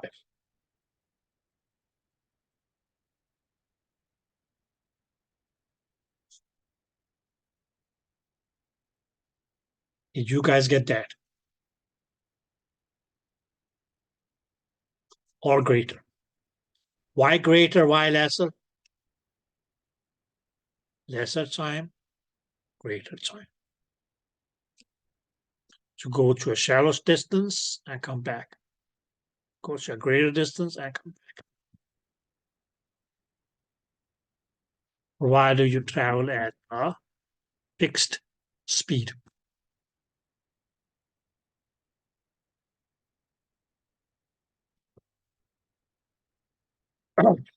Okay, guys. Now, what do we see?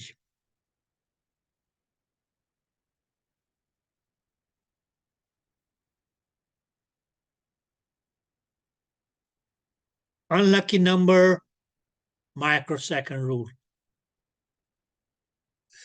Clear? And that's pretty much okay as the main thing to is okay again from this chapter here.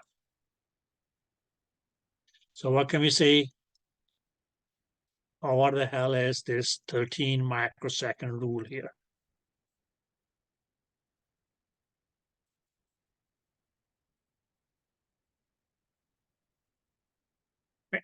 Now, please keep in mind, guys, that's okay. Again, this is going to be as okay. A rule is okay. Maybe that's okay what the system does, but we have to just okay understand the physics of it. Let's put it this way. And what it mainly says is, let's take an image. And just to be simple, we can say, okay, we have a reflector here, which is at a depth of 1 centimeter. Okay, we can say, okay, we may take another reflector here, which we say, okay, is at a depth of 2 centimeters.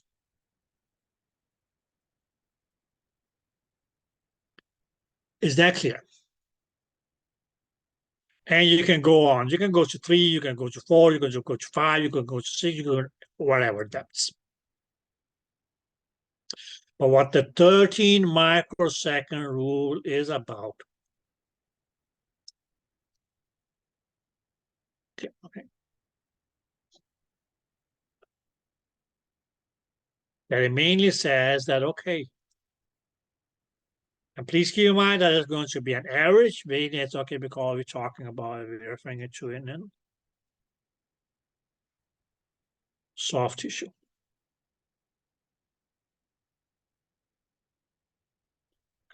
So what the system or this 13 microsecond rule is saying that, okay, yes, it will take a sound wave or a pulse 13 microseconds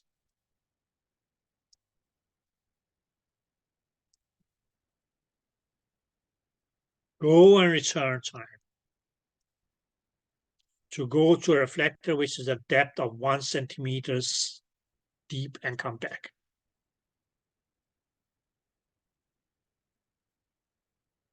Did you guys get that?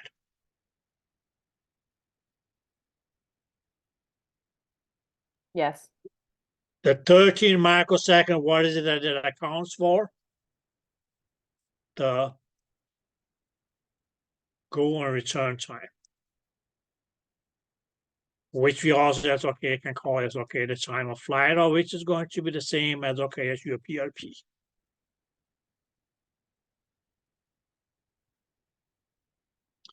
Okay, so what the 13 microsecond mainly says that okay, yes, it will take a sound wave or pulse, sorry. Okay, it will take us okay a sound pulse 13 microseconds to yes okay travel to a boundary at a depth of 1 centimeter and return back. Where we then just can say it's okay, then what about it's okay a tissue or a boundary which is at a depth of 2 centimeters? Well, okay, that is just going to be it's okay, double. So for this 2 centimeters deep reflector, it is going to say it's okay, you're going to have a go and return time. That is going to be 13 microseconds times 2, which just becomes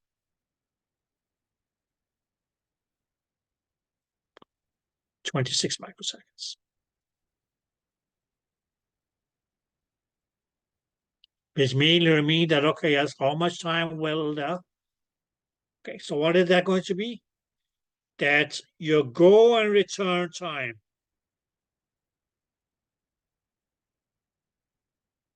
To and from, or to a reflector, which is at a depth of 2 centimeters, and back is going to be 26 microseconds.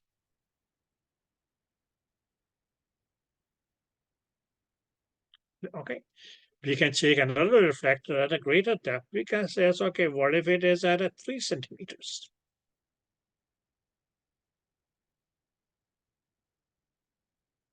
Now in this case, yes, okay, these 13 microseconds here just need to, yes, okay, be multiplied by 3.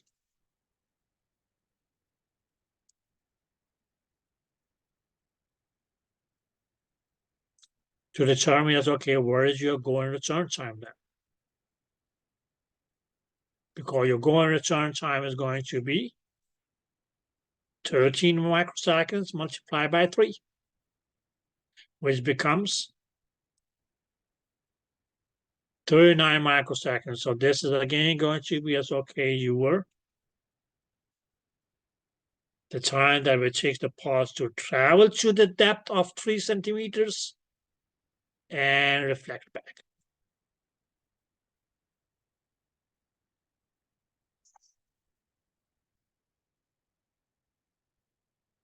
If you go to 4 centimeters.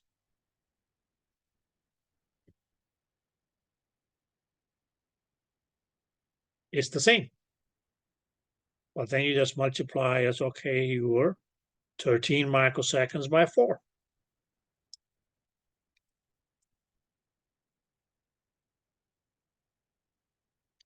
So what did that become?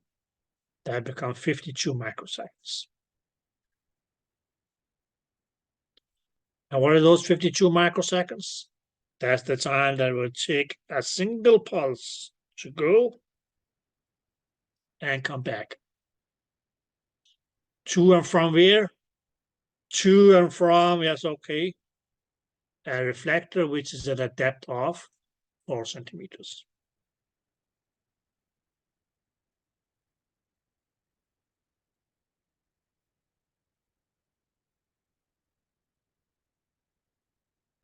Did that make sense? And you can go on. You can say, it's okay, wherever our total depth, for instance, okay, it was 5 centimeters. Well, again, yes, okay, you just multiply 13 microseconds by 5.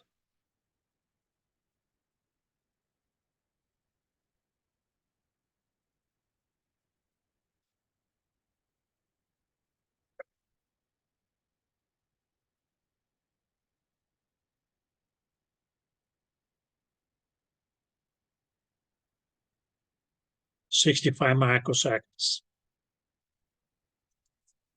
65 microseconds is going to be what? The time that will take that pulse to go and return back. From where? From a depth of 5 centimeters.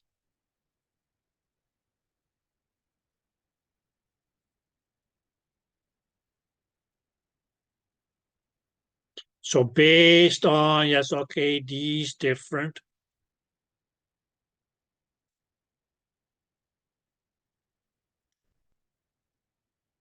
go and return times.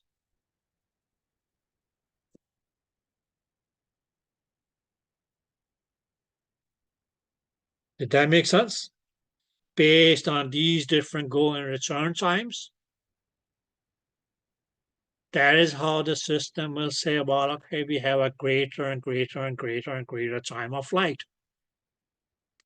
Which mainly is, okay, the system will do 2 things. Okay, first and foremost, they will say, well, okay, what is going to be the time interval between pulse number 1 and 2, pulse number 2 and 3, pulse number 3 and 4, 4 and 5, 6 and 6, 7 and 7, 7 and 8, 8 and 9, 9 and 10, and so on. So clear? Okay. What did we call that? We call that the pulse repetition period. Primarily, right?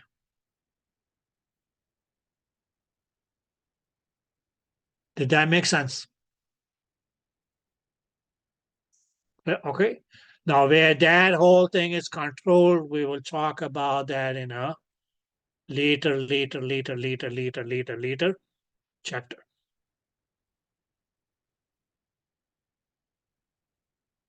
Did you guys get that?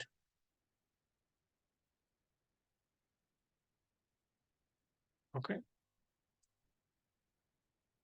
But this mainly is, okay, what you just need to know by now, or for now. Okay.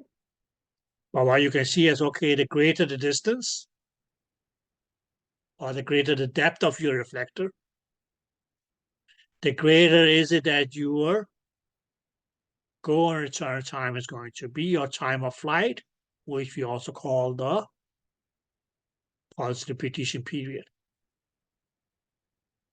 Because when that first pulse returns back, that the second pulse will be sent out. That returns back, okay, third pulse. That returns back, fourth pulse, and so on. So. Yeah, okay. The second thing that the system will be doing is say, well, okay, the pulses, they return back at this much time here. I take this, it takes the pulse this much time to go and come back. That may mean that, okay, yes, what it also will determine from that is at what depth is it that that reflector is. And that's how it's going to appear at that depth on your image.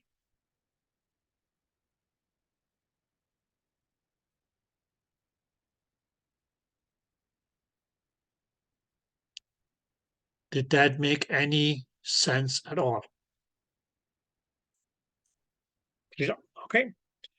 Now, with these depths here, of course, yes, okay, you can go further and further and further and further and further. But these numbers here, guys,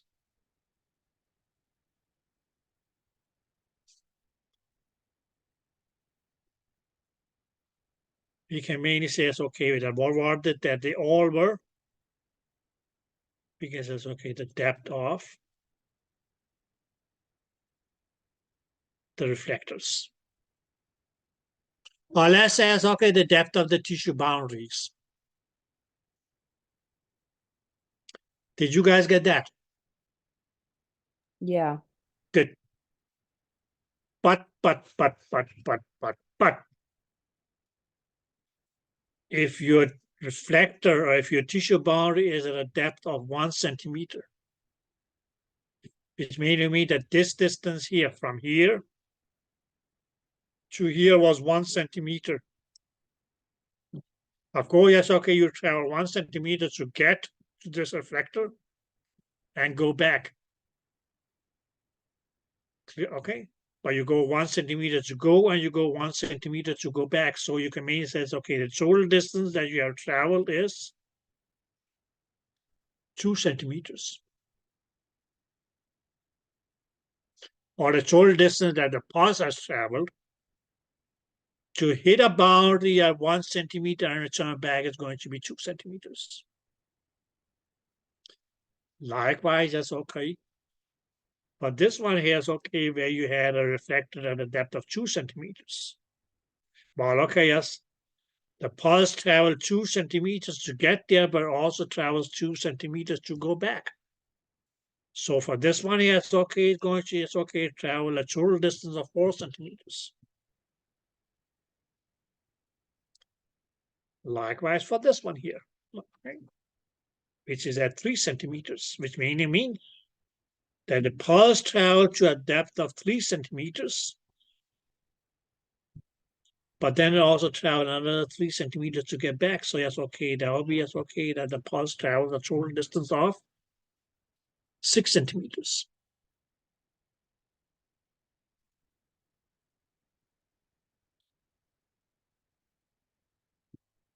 Or when we say 4 centimeter, well, okay, yes, it travels to a depth of 4 centimeters. But then it also has, okay, we'll travel another 4 centimeters to get back. So the total distance traveled is going to be, okay, 8 centimeters. Not to mention on this one here. Of course, that's okay, 5 centimeters to get down here, but then another 5 centimeters to travel back. So that's okay. That'll be yes, okay, a total of 10 centimeters. So what is it that these numbers here are going to be referred to? That's going to be yes, okay, the total distance. And because that's okay, traveled by the pulse.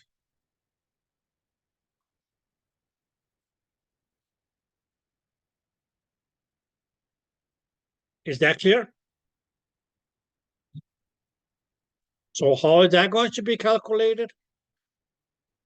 Straightforward. Because that's okay, total distance. That's okay, traveled by the pulse. That is pretty much just going to be equal to, yes, okay, what we call the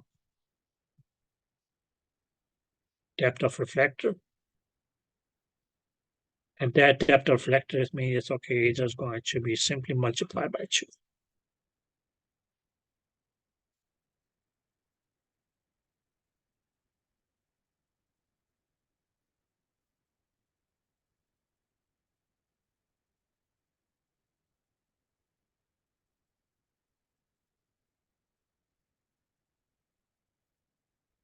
Did you guys get that? Yes. Right, okay.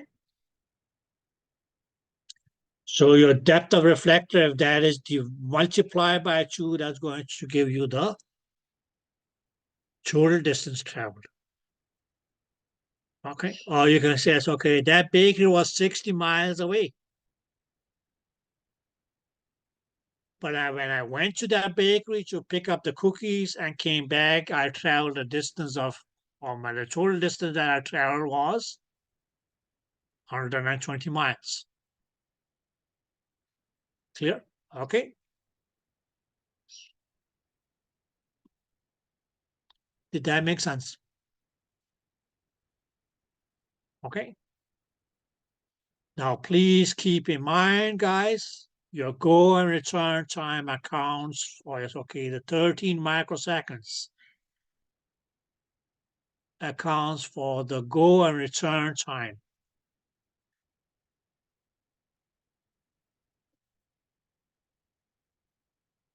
For 1 centimeter depth of your reflector.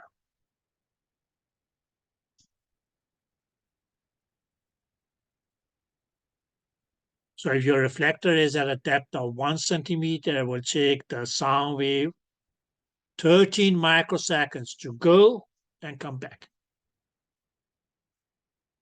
Okay, so your depth of the reflector was 1 centimeter. It takes 30 microseconds to go and come back. But the total distance that the sound wave traveled was 2 centimeters. 1 centimeter to go, 1 centimeter to come back.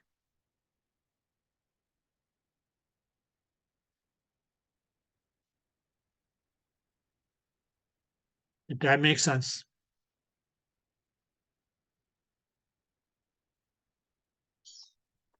Good. Let's see.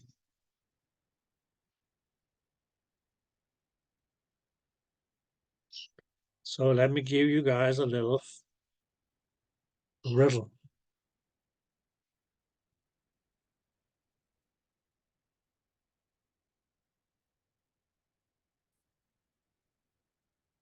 So the depth of a reflector is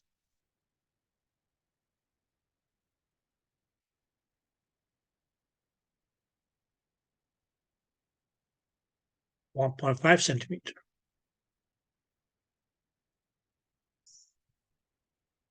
Now first is, what is the total distance?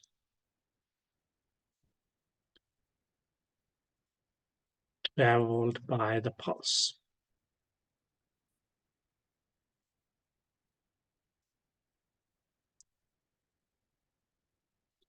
The second is going to be, what is the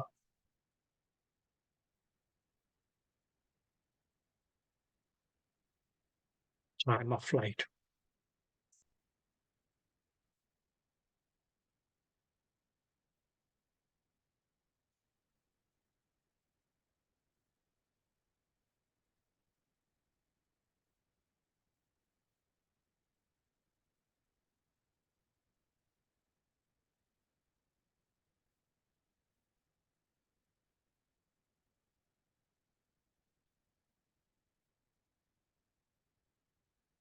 So the depth of a reflector is 1.5 centimeters.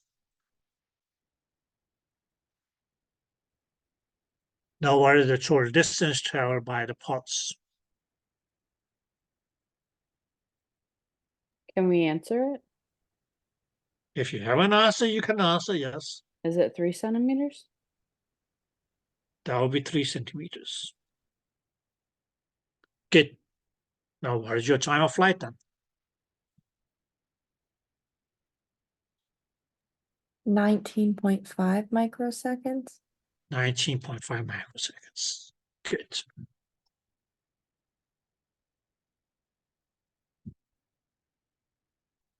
Okay. Now, what if I did it opposite way and say yes, okay? Did this way and say yes, okay? Then I say yes, okay. I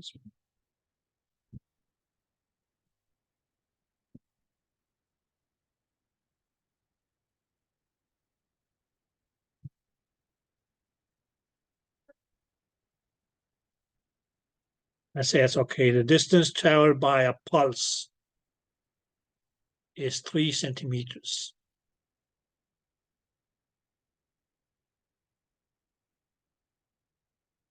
And then whatever I asked you,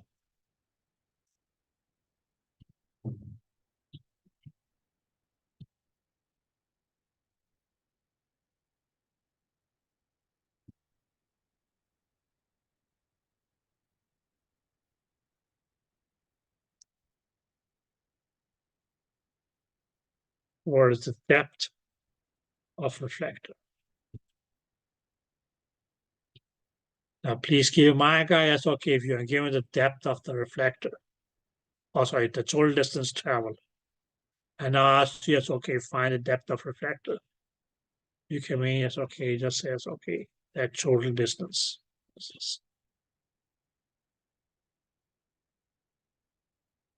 It's just going to be divided by 2. And that will give you, yes, okay, the depth of reflector. So we could say, yes, okay, it was 3 centimeters. That 3 is okay divided by 2 becomes just okay 1.5 centimeter.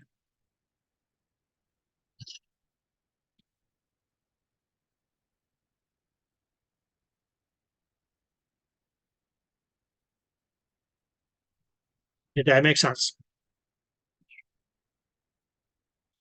Yes.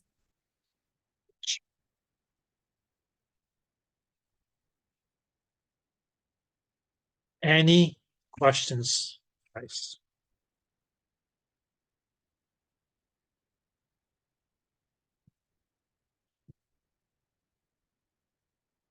Yeah, okay. So just keep in mind that, okay, yes.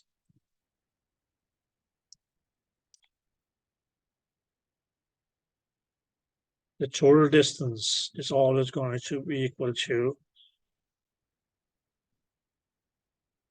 the depth of reflector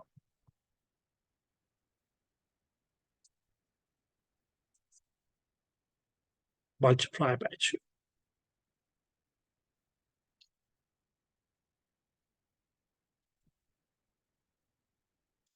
Okay. Where we, on the other hand, then can say, as okay, that depth of reflector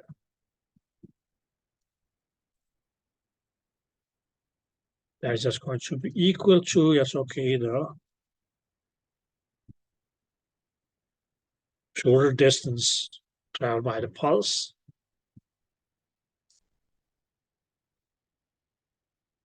divided by 2.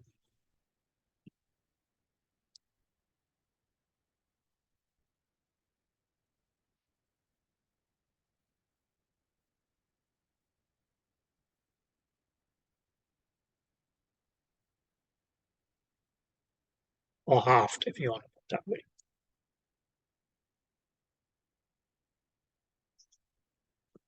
Yeah, okay. Where we then can say that, okay, yes,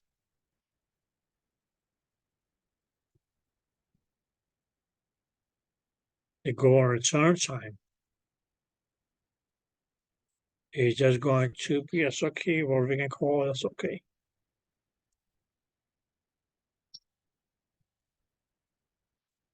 Equal to depth of reflector. Now please keep in mind that, okay, here, yes, okay, the depth of reflector has to be, yes, okay, in centimeters. And that's going to be, yes, okay, multiplied by 13 microseconds.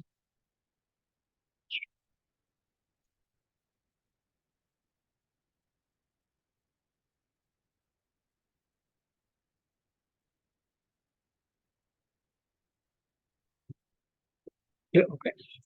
And what was it that we did? We could say it's okay, this going return time.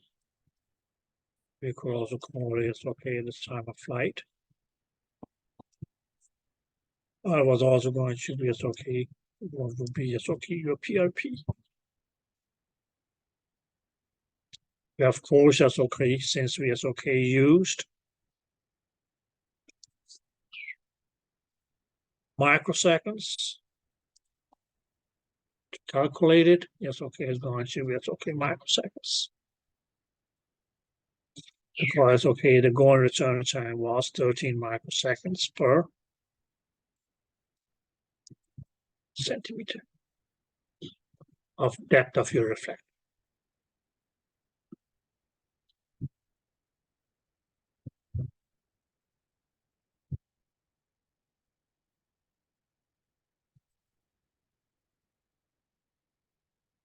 But if you write it, you can still say that okay, yes.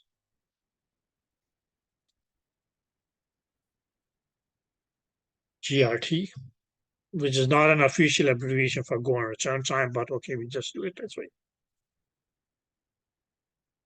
Would be as okay depth, and we say it's okay expressed as centimeters.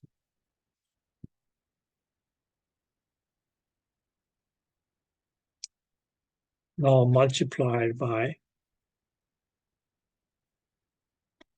you can say it's okay 13 microseconds, meaning because okay, this is going to be expressed as okay, yes, in microseconds as well. But when we say it's okay, we're looking at microseconds per centimeter, which mainly cause that this becomes a denominator of the whole thing. So because it's okay, like this. Which says, okay, this will cut out this. So it's just going to be as okay, the number, whatever number we have, multiplied by this will be as okay, the total time. Or a reflector at a certain depth. That's okay, we had the 13 microseconds. That's okay, accounted for as okay, what time did it take to go and come back? Because your go and return time was 13 microseconds per centimeter.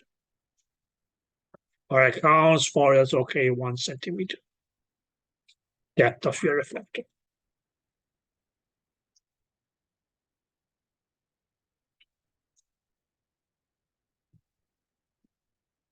So if I say that's okay, a reflector has a depth of 3 centimeters, a reflector of 3 centimeters. If a reflector is at a depth of 3 centimeters, what is going to be your total distance?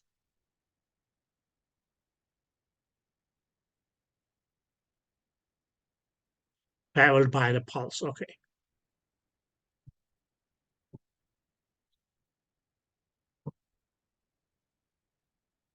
6 centimeters.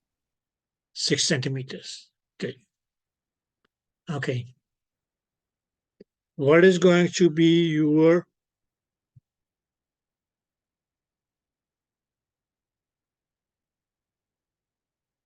pulse repetition period?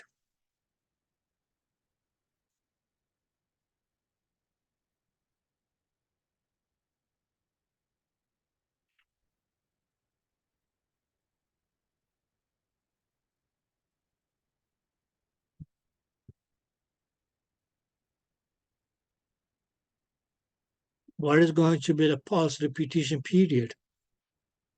Your reflector is at a depth of 3 centimeters. What is your pulse repetition period? 78. Right, because 6 times 13.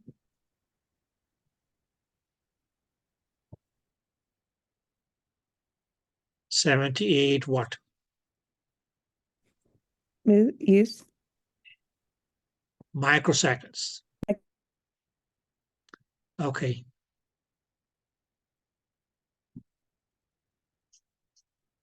No, it's not, my dear. It's 39, right? It's 39. Okay. You multiply the depth of reflector by 13, not your total distance. And that's why I said that, okay, yes, your 13 microseconds rule,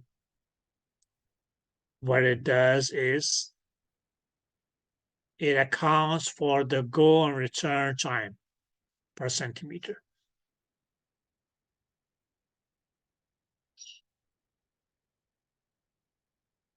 So when your reflector is 3 centimeters deep, it's just going to take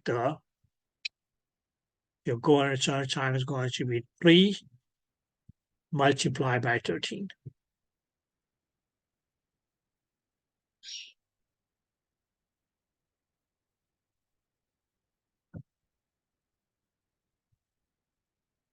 That's what I tried to do in this diagram here, but which became, as okay, pretty crowded.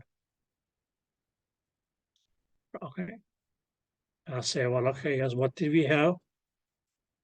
The depth of our reflector was 3 centimeters. At first, okay, was the total distance traveled. That became 6 centimeters, of course. Because 3 centimeters to go, 3 centimeters to return back. That becomes your total distance. But when you want to, yes, okay, multiply your go and return time, my dear, you do not multiply this here by 13. Just the depth of your reflector is going to be multiplied by 13.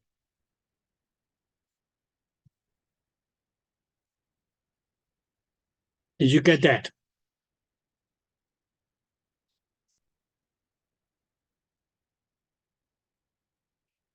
So if I said,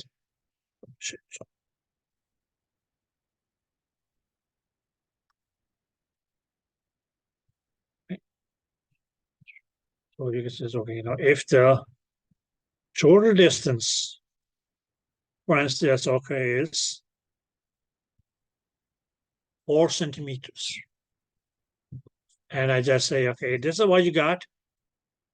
And I say, it's okay, what is the go and return time or your PRP or time of flight? The first thing that you need to determine is, okay, it's okay, where is the depth of reflector? And how do you get that? You take the total distance, which in this case it was 4 centimeters,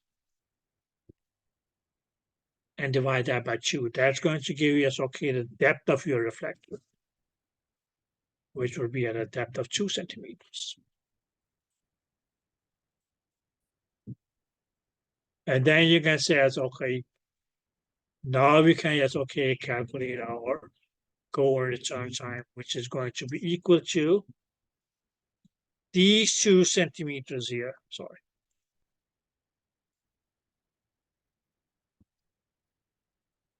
Multiplied by 13. And that's going to give you, okay, your go and return time, which is going to be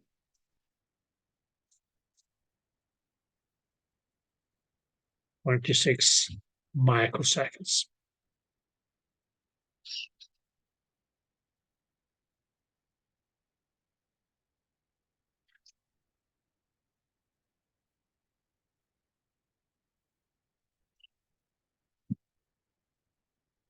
Okay. But what did that tell us? Or what did that mean?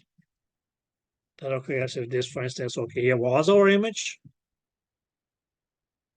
This was the depth of our reflector, which we say is, okay, was at a depth of 2 centimeters. But the reason that your total distance became 4 centimeters because 2 centimeters to go. And yes, okay. 2 centimeters to return. But these 13 microseconds here is the time, and that's why I said, so we said, okay, 30 microseconds per centimeter. What they're going, the centimeter is going to be, it's okay, centimeter of depth of reflector.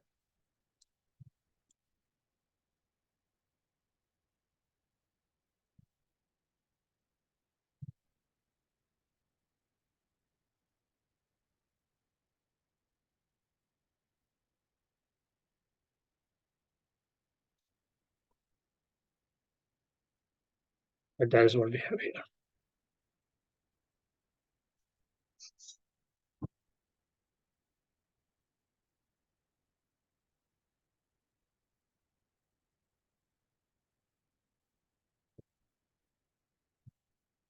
Or we can say, okay, since it is 13, yes, okay, 2 centimeters deep. Well, okay, yes. It will take the pulse 13 microseconds to go, but then of course, yes, okay, another 30 microseconds to return back. Because it travels a distance of 2 centimeters deep and then 2 centimeters back. Well, of course, yes, okay, our total go and return times becomes 26 microseconds.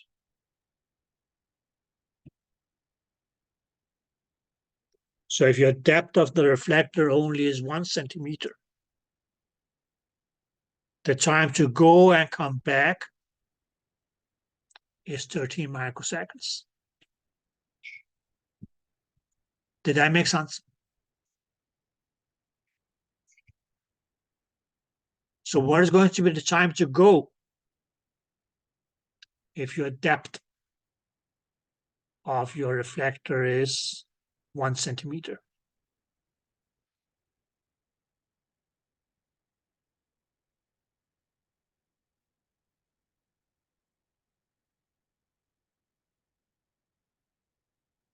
What's going to be your go time?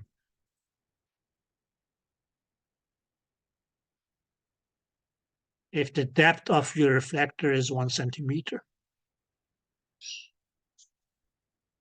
Would it just be one 1 what? centimeter? Lillian, did you hear the question?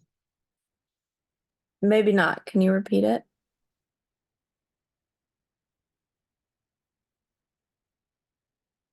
Okay. Usually I don't do this for free, but okay. You can say, okay, we are in the new year now. So maybe I can do it on a half price. Okay. Now, if the depth of your reflector is 1 centimeter, the depth of your reflector is 1 centimeter. What is your go time? 13 microseconds. 13 microseconds. Okay.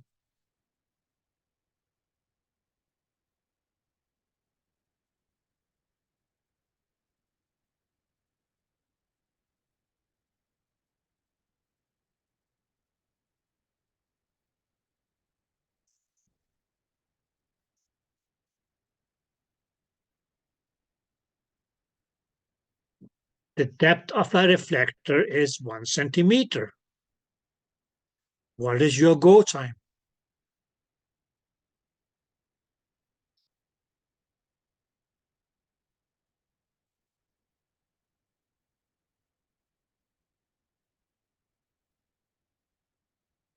Is it not 13 microseconds? Okay, the depth of your reflector is 1 centimeter. What is your return time? Is it 0.5 centimeters? What is the unit for time? Microsecond. Seconds, microseconds, milliseconds, nanoseconds, whatsoever. Why do you express time in terms of distance? Or using a unit for distance? That would be the same as me, yes, okay, handing your quiz and say, well, okay, yes, you got 30 meters to answer this quiz here.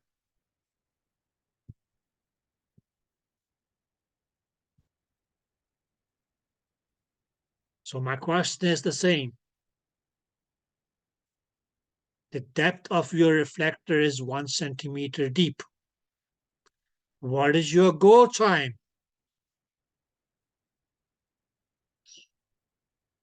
6.5 microseconds.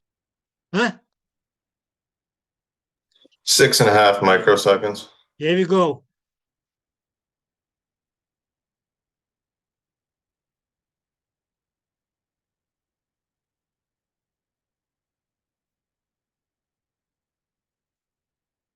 Not that hard?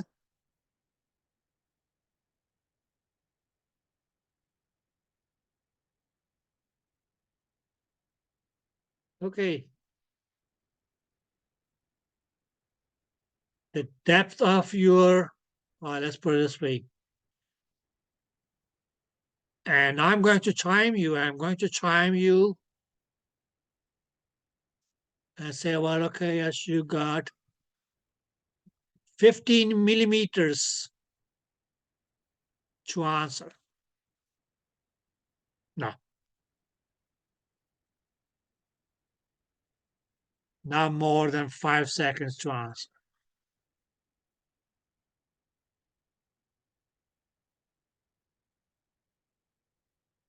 Now your total distance traveled by a pulse is 4 centimeters. What is the depth?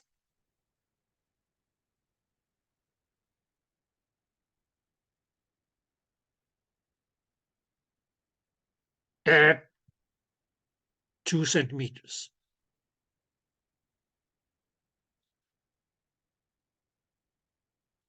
The total distance traveled by your pulse is 6 centimeters. What is your pulse repetition period?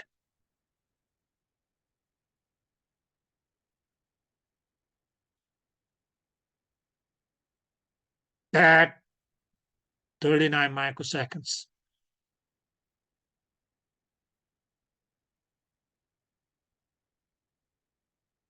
How did I get that? Total distance was 6 centimeters, right? Divide that by 2, what do you get? 3 3 what? centimeters. Centimeters. And then you do that. You multiply that by 13, right? Good. So what do you get now? 39 Horses or monkeys? microseconds. Microseconds.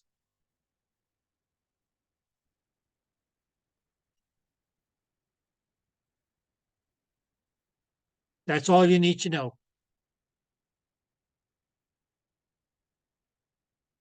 Okay, so please, please, please do not multiply the total distance traveled by the pulse by 13. You're going to get a pulse repetition period, go and return time or whatsoever, which is going to be twice that, which was the correct answer. Because you send it out and it's supposedly as okay. What you think would have been a double distance. Yeah, okay, so total distance is going to be half, or it's going to be twice the depth of your reflector.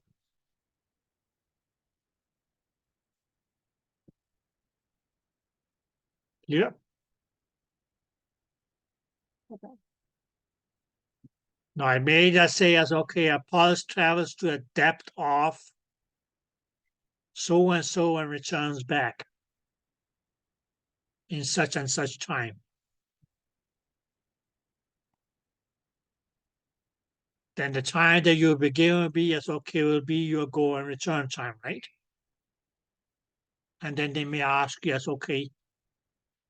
what is your depth? So if you're given the go and return time, you may just divide that go and return time by 13. And whatever you get from that is going to be the depth of your reflector.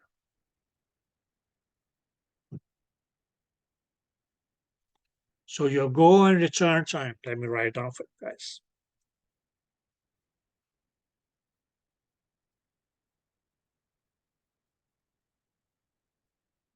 So the go and return time divided by 13. That will give you the depth of reflector.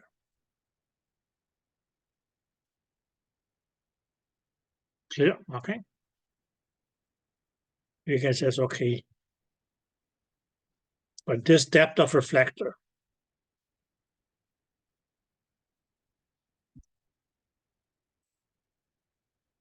multiplied by 2, that is going to give you the total distance.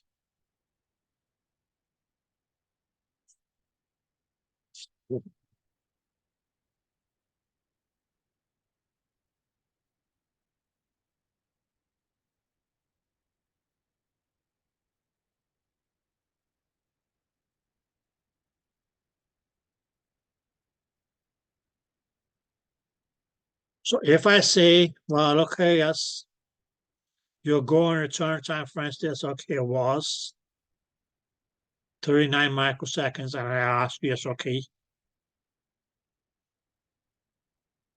what is the depth of the reflector? Then you just multiply that by 13, and that becomes 3 centimeters.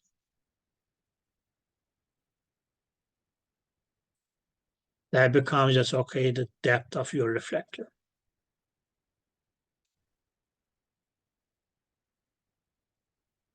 Yeah, okay. I kind of given you as the same as 39 microseconds, but not asked about the depth of the reflector. Well, that's the total distance. Okay. But to get to this total distance, yes, what is that you'll need to do? First find out, what was the depth of the reflector?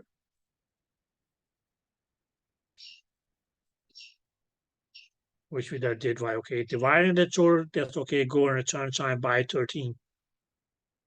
And then we multiply, whatever number we get, which is going to be the depth of the reflector, we multiply that by 2 to get the total distance traveled by the pulse.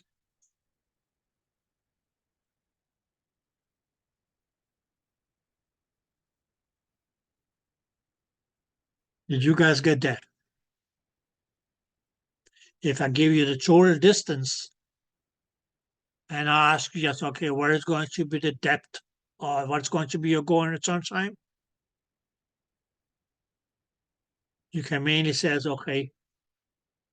I just need to divide that total distance by 2.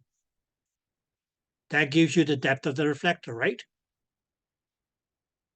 Clear? Okay. And what do you do with that number now?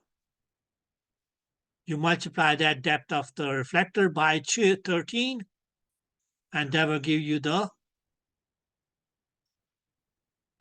what? Well, you multiply the depth of the reflector by 13. Yes, guys.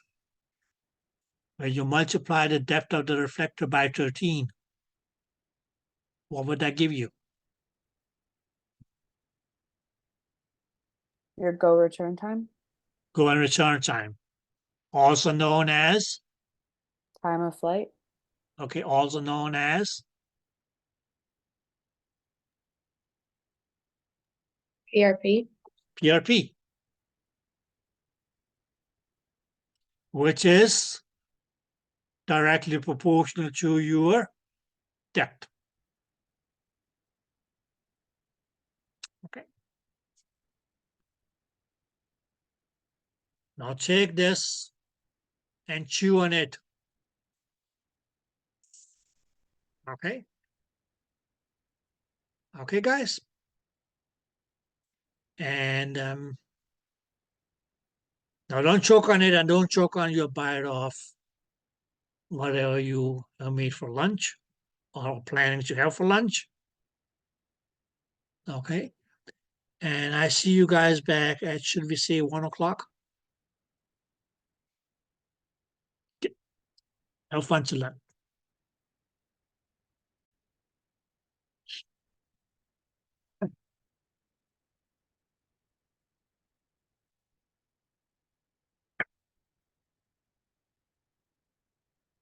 Hey guys, welcome back.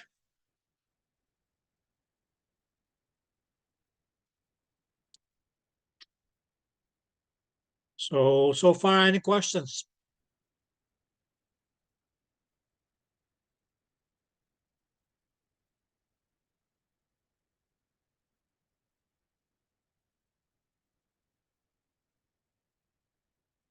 Nope.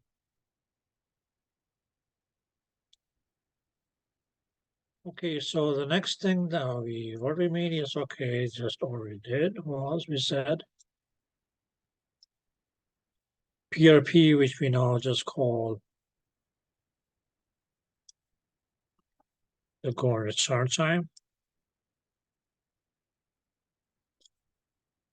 or the time of flight.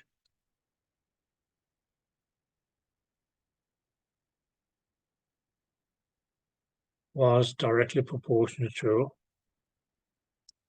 depth.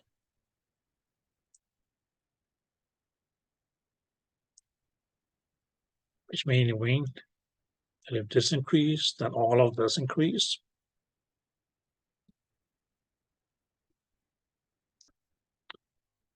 And yes, okay. If this decrease, then all of this decrease.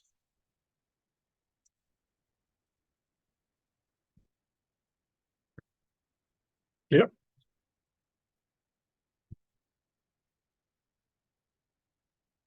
Now, the next thing that we may is okay, want to relate, I guess that's okay, depth to, is going to be PRF.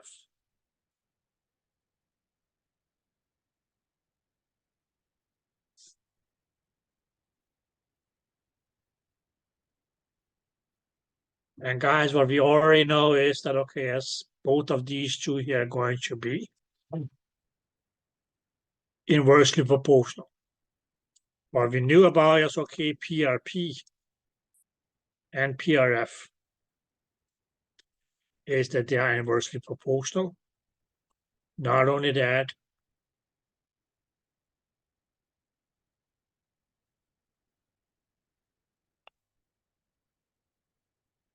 but like this, that they also were reciprocal. So would it be wrong to say that go and return time is reciprocal to PRF? Or time of flight is reciprocal to PRF? No, because they both refer to the pulse repetition period as well. Clear? Okay. Now, guys, mathematically, how do we calculate your PRF? If we, for instance, okay, have the depth. The remaining can say is okay that if depth increases, that's going to be decrease in a PRF. And or yes, okay, if depth increases or decreases, sorry, that will mean that we have an increase in the PRF. And here, guys, that's okay. That's going to be this fixed number, which is going to be it's okay 20 now 77,000.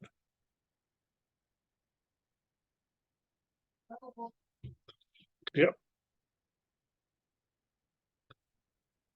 Did you guys get that?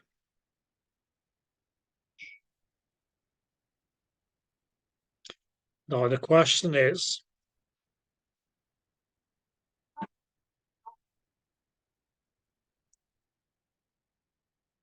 where does this 77,000 come from?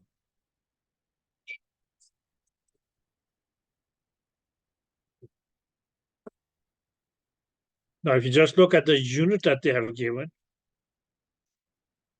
centimeters per second,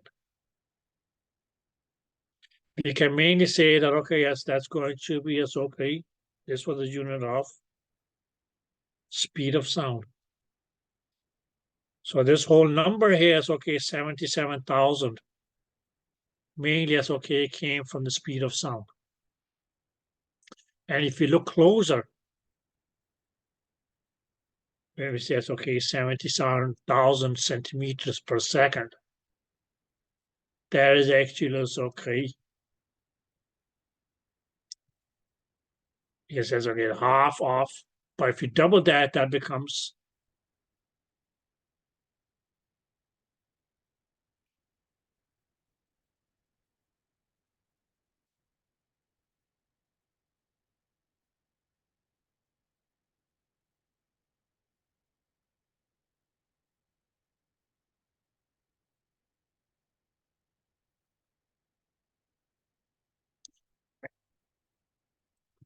meters per second. Sorry.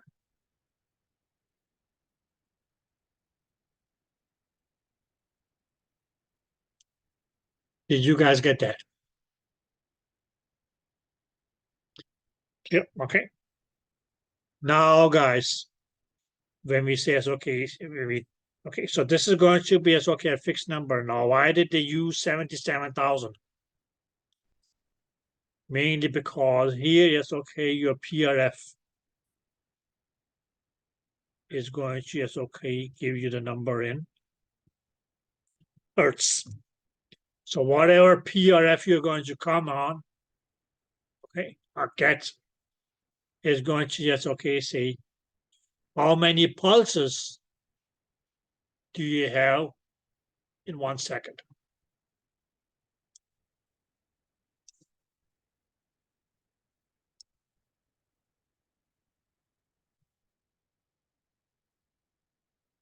Is that clear? Okay. Now, had they made it down to yes, okay, milliseconds, for instance,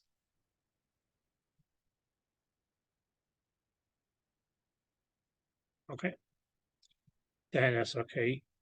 This would have been kilohertz when they talk about the centimeters. Yeah, okay. Had they made, for instance, okay, this here down to yes, okay, microseconds, then okay, yes, your pulse repetition frequency would have been megahertz. Yeah, okay. But they mainly as okay, just kept the 77,000 as a fixed number. And say, well, okay, if using that as okay as the half, because okay, of your coordinate sunshine. Or maybe that's okay, that just speed. If you remember the formula that says okay, depth is okay, was okay, yes. But speed.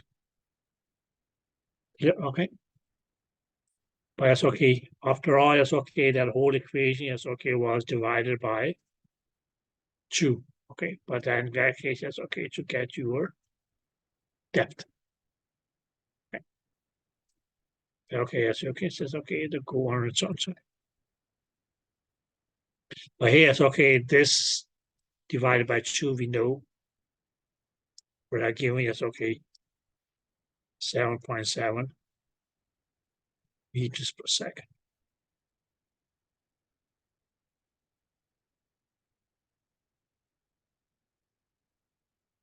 Also 77 meters per second.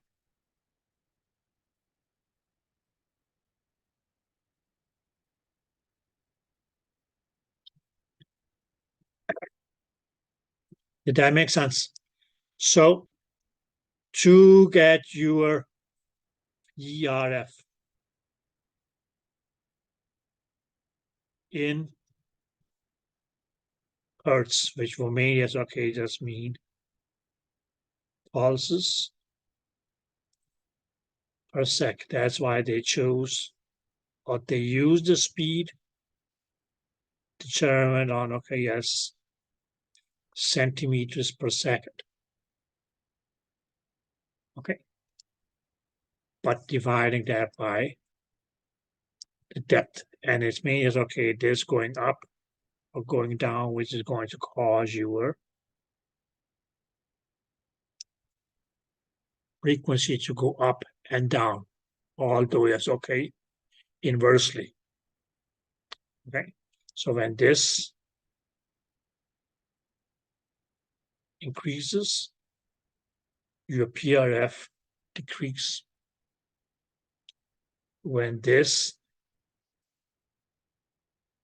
decreases, your PRF increases. Where, okay, yes, your 77,000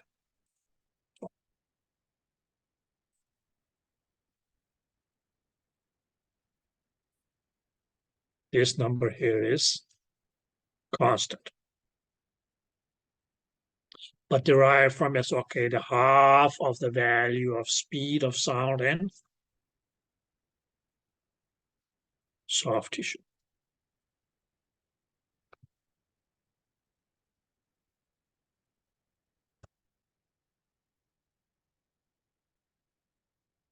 Okay. And yes, okay, from the equation, it's okay, since it's okay, we say it's okay.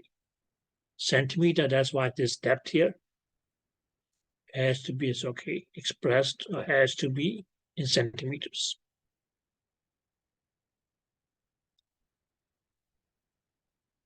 Did you guys get that?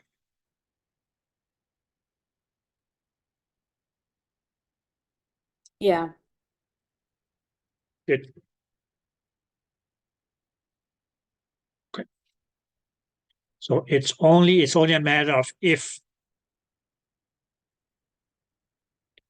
this has been millimeter, then the depth here should also have been millimeter. Clear? Okay. Likewise, if this had been milliseconds, then this should also have been per milliseconds. Then, okay, yes, this would have been kilohertz. Okay. So one thing is okay that the SOK need to do is okay when keep equations or make equations. You guys just okay say that okay, yes, the units that we use make some sort of sense together. Okay, so per second is going to mean that the frequency will be in hertz. So if we actually okay can say here that okay, yes, okay, that if we had a PRP or PRF, sorry, of 1 hertz, that can mean that okay, yes, that sound wave is able to just okay travel a distance of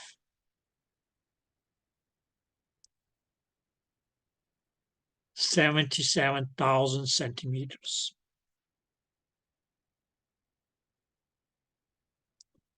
Okay, because why? Because okay, in each second, there was going to be okay a period of 1 second between one pulse and another pulse.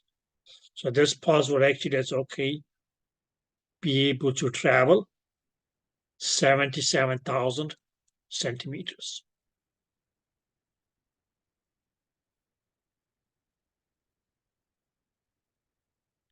Yeah, of course, that's okay. This here will be as okay, the total distance.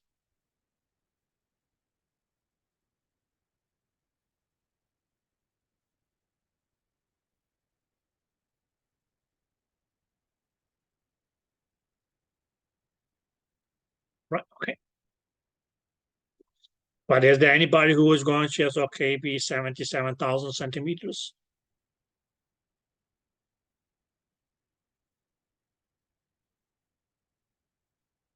Or do you really need a pulse to travel, yes, okay, this much of a distance in a single trip? But even if that's back and forth. 77,000 centimeters is, okay, yes, 7,700 meters.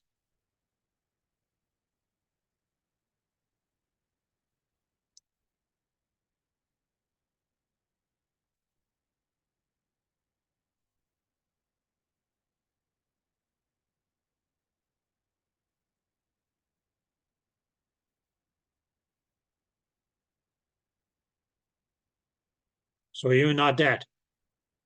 Okay. So that's why we can mainly say it's okay that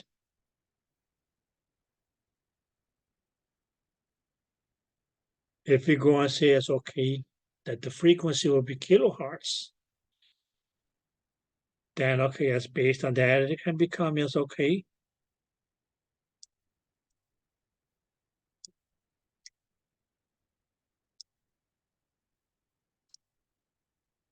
.7 centimeters.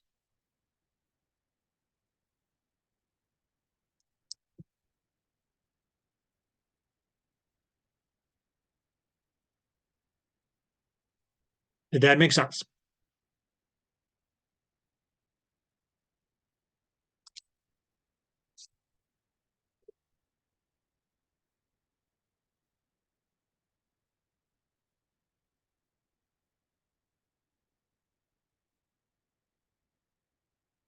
Yeah, that makes sense.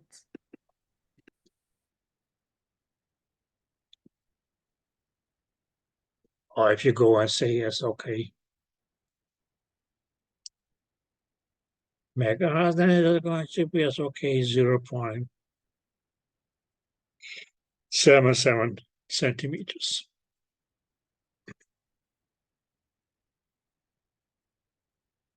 Okay. So this will be the equation. Now you can then just say, okay, what would the relationships be? Well, okay, you can say that the PRF is inversely related to the depth.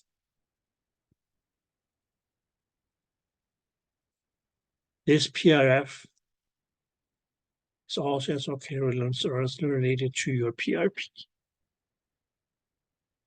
Where we as okay just said before the break and after the break, start off the same. These two here were directly related.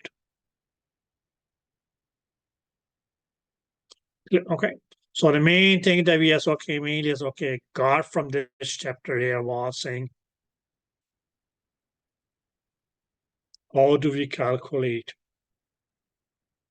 the PRP in terms of microseconds, either knowing the depth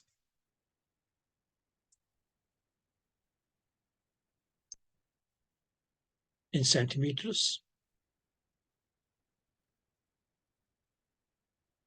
Okay. How do we get our PRF 9 hertz, knowing the depth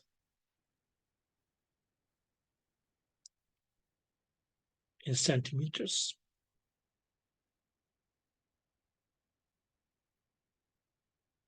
Yeah, okay. Now from depth in centimeters, how do we get the total distance traveled in centimeters?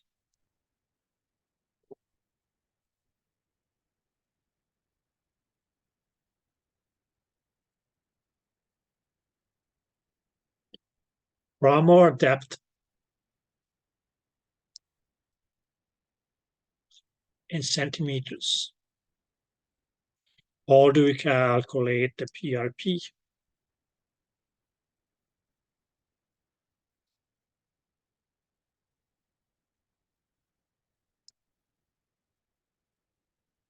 In microseconds.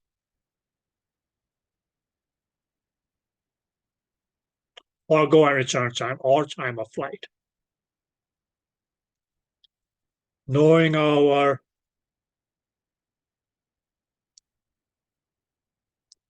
PRP, yes, of course, that's okay, in microseconds.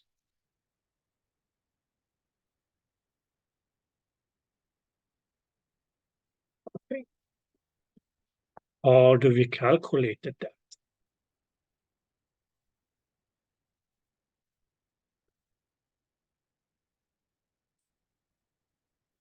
In terms of centimeters.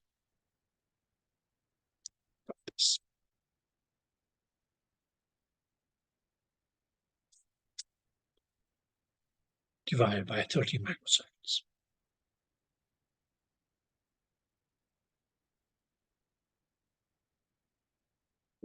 Let's say it's okay, last but not the least, because it's okay, knowing our depth.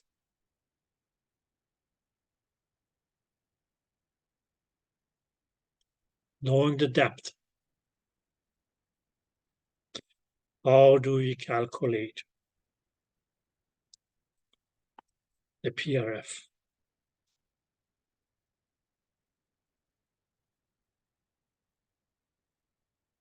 Well, the depth may change, increase or decrease. Okay. But that depth, yes, okay, we divide 77,000 with that depth, and that will give us our PRF. This depth here has to be in centimeters. The PRF that we get is not going to be as okay. Or okay, we probably are going to get okay a great number. Clear, okay. But we can say as okay, that greater number can be, that number can get reduced, and okay, then we mean yes, okay, just make for a bigger unit onto it. And that number, the numerical number written here, is going to be decreased. But knowing the depth, just okay, we will be able to just okay calculate our frequency or partial repetition frequency by dividing that. That's okay, by dividing 77,000 by that depth.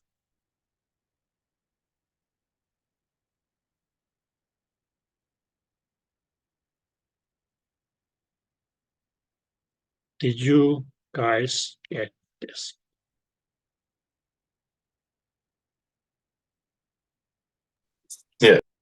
Yes. Any questions? No.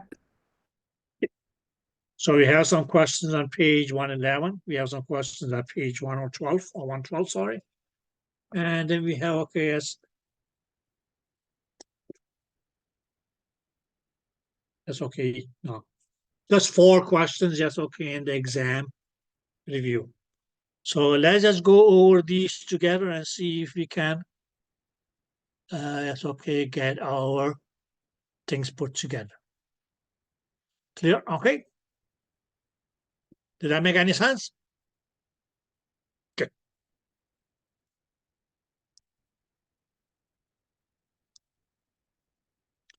So yes, okay, our first question. So we are on page 111. What a number. And okay, yes, we can start off with the question number 1. Now, what does it say here? It's okay, a sound wave is created by a transducer. It reflects off an object and returns back to the transducer. The depth of the reflector is 10 centimeters in soft tissue. Where is your goal return time? So what they gave us here is the depth of reflector, right? Okay. Which is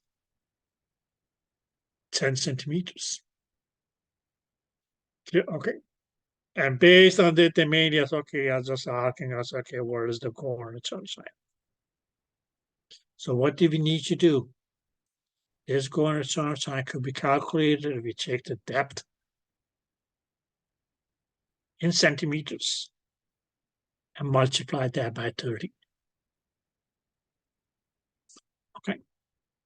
Of course, okay, where did this 13 come from? Yes, okay, from those 13 microseconds for each centimeter of the depth of your reflector. So that's how you get this, okay, 130 microseconds.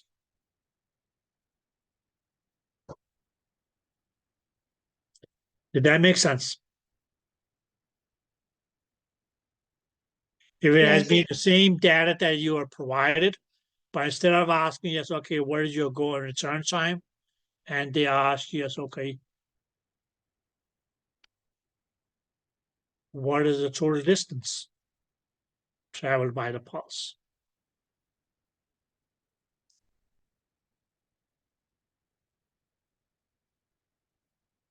That's when you mean, yes, okay, just took these 10 centimeters here, and you double that. Because then the total distance traveled by a pulse would have been 20 centimeters.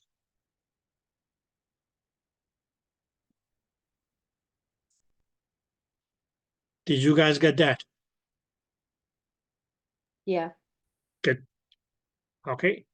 And these 20 centimeters here could also be equal to 200 millimeters.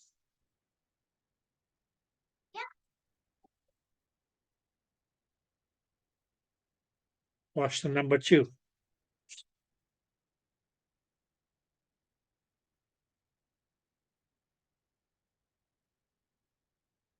Which reads a sound wave is created by a transducer and reflects off an object and returns to the transducer. Now here they are giving you, okay, they are giving you the go and return time. So that's okay here. Our go and return time is 26 microseconds. Now what they may have asked you is, okay, what is the depth of the reflector?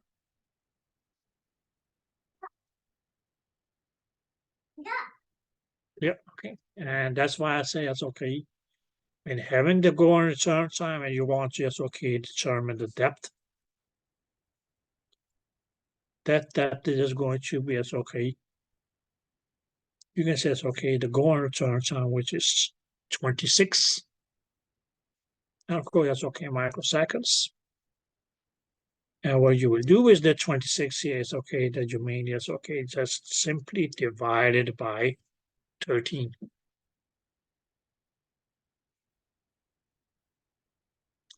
And that's where you can say it's okay. In this case, it's okay. The depth is 2 centimeters.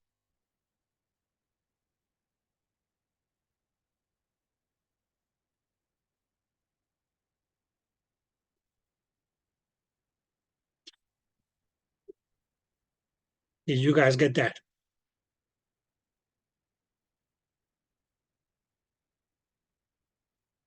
Yep. Option D, as in Dumbo, could have been the right answer had they not asked about the depth, but total distance. That's where you can say, okay, well, like you calculated the depth of the reflector, but you were asked about the total distance. So that's when you say that that is going to be as okay, that your depth of the reflector is going to be doubled. And okay, and then you have a total distance of 4 centimeters because you guys says, okay, 2 centimeters to go.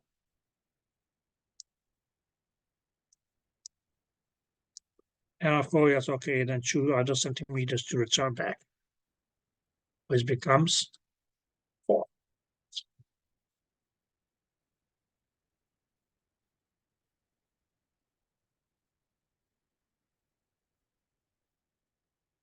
Did you guys get that?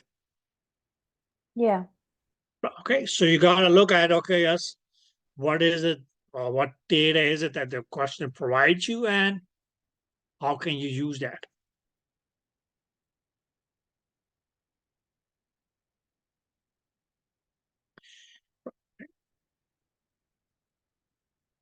Question number 3.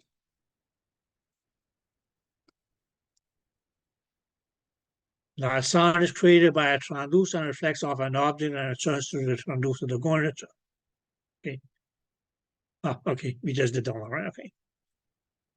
It's 26 microseconds. Okay, what is the total distance traveled by the pulse?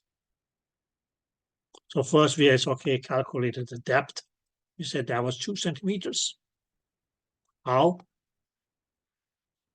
26 microseconds go on return time divided by 13. It was the depth of the reflector being 2 centimeters. But yes, okay, it said what's the total depth? And that's why it's okay. That's where the depth is doubled and give you, okay, the total distance.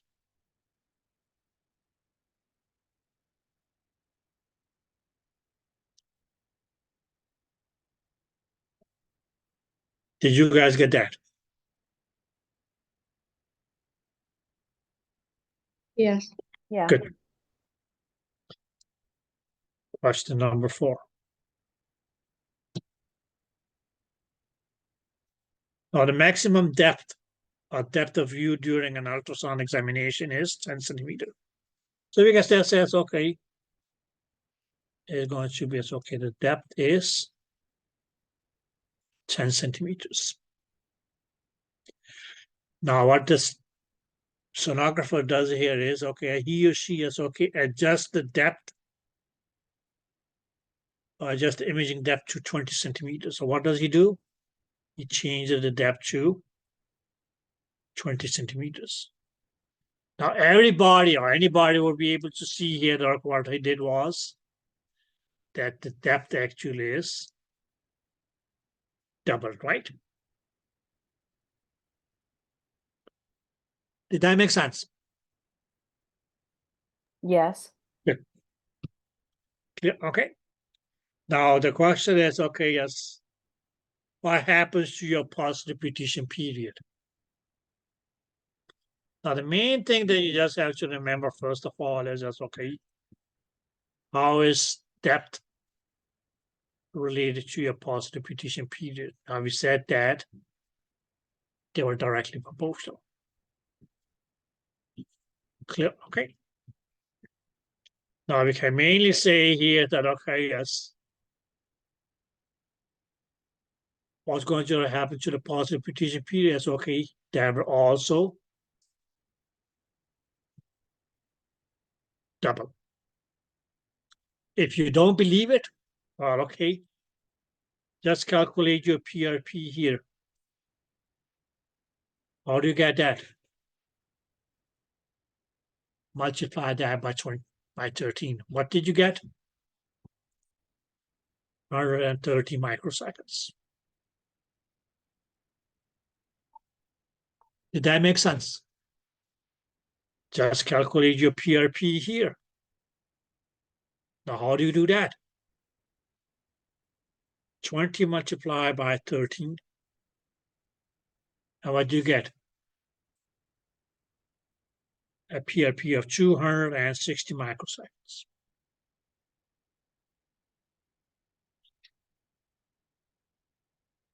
Did that make sense? Necessarily, it's okay, you don't have to do that, but just okay, clarify the point here.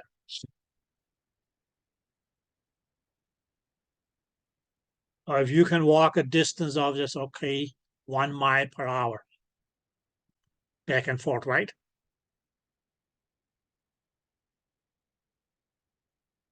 Okay. And saying that's okay, now you're gonna walk 2 miles.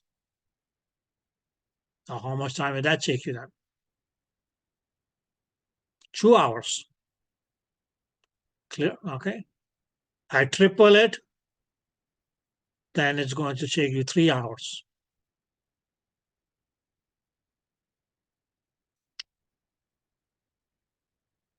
Did you guys get that?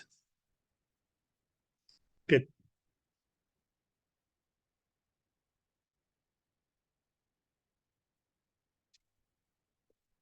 So option D, as in donut,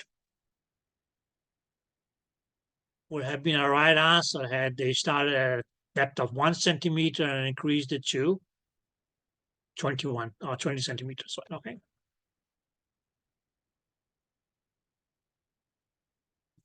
Let's see question number 5.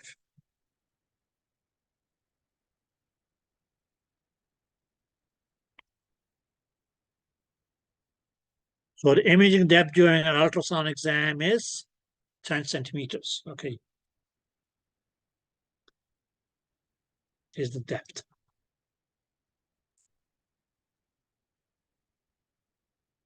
Okay. Now what happens to the positive? Okay, yes, okay. And okay, yes.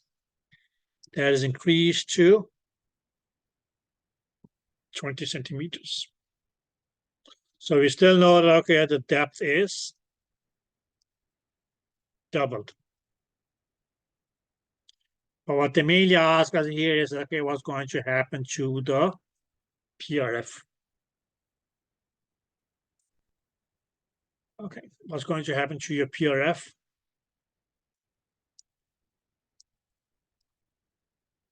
Now we said here is, okay, what was going to happen to the PRP? It will double as the depth was doubled. It's the same question here, but here is, okay, instead of asking about the relationship of the change in depth or increase in the depth from 10 to 20 centimeters or being doubled, here they are going to ask, here they ask what is going to be its effect upon the PRF. And what we know is that PRF and PRP are inversely proportional.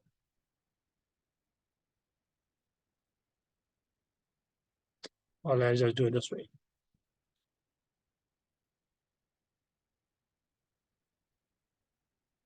So if the PRP doubles as we double the depth, what is the reciprocal to 2?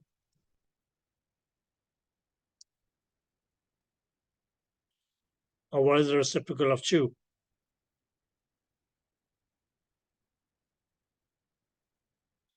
1.5?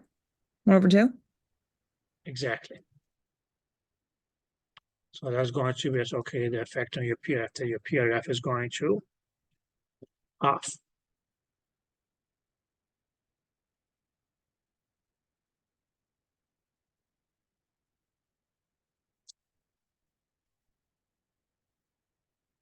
Did that make sense? Yes. Good.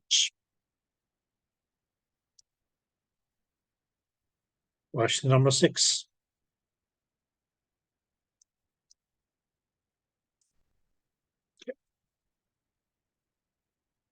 The imaging depth at ultrasound exam is 10 centimeters.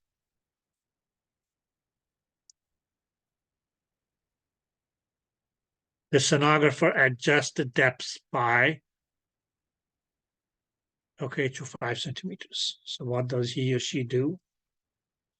He now changes it to 5 centimeters. Big says, okay, what is that going to be?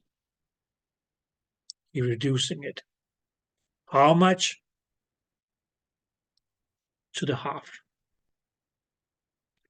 Now, what happens to your pulse repetition period?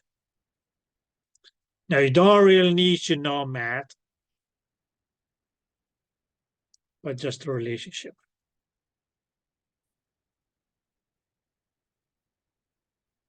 That, okay, since the depth is reduced to half, so is the PRP also going to, it's okay, reduced to the half.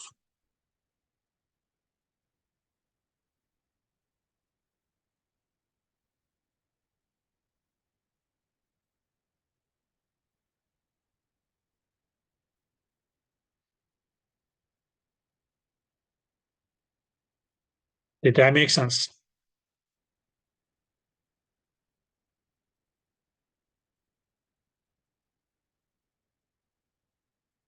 Yep. What if I said, what if it was the same question, but I said, hey, what is going to, we say that, okay, it reads that, okay, as an imaging during, or imaging depth during an ultrasound exam is 10 centimeters. The sonographer has, okay, changed the depth to 5 centimeters. Well, my question is, what happens to the period?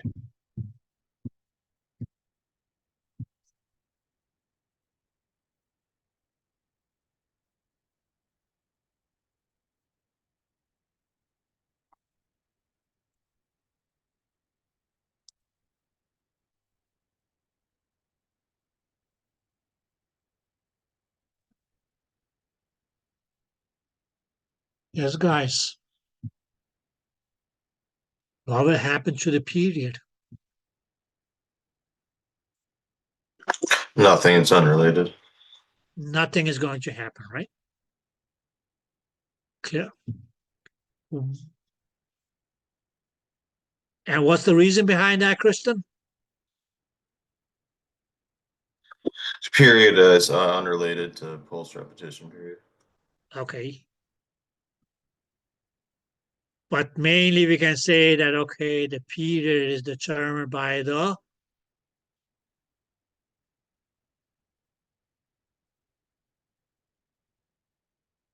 what determines your period? It's the source, transducer. Source. Clear? Okay.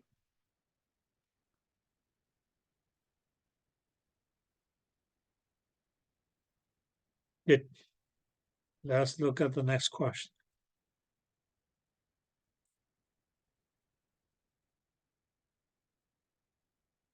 Question number 7. Now, sound is created by a transducer that reflects off an object and returns to the transducer.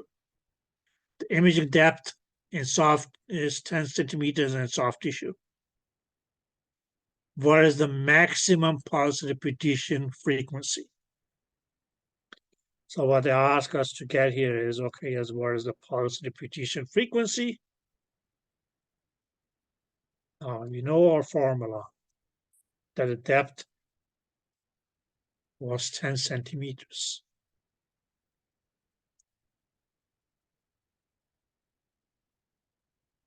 So 77,000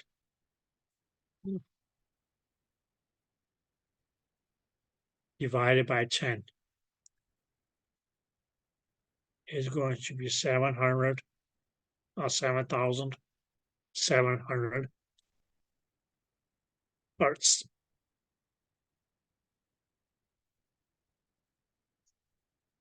Is that clear?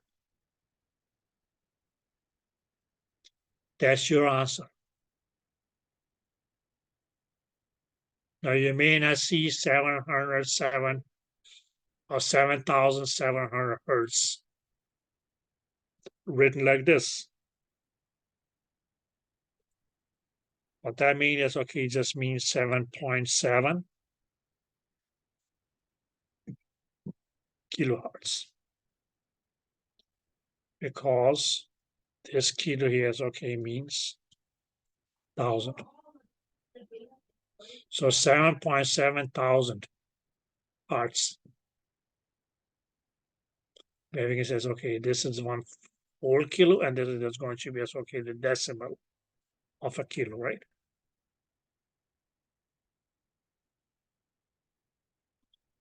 Does that make sense?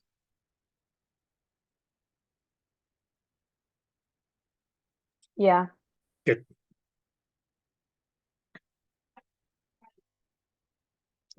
Good.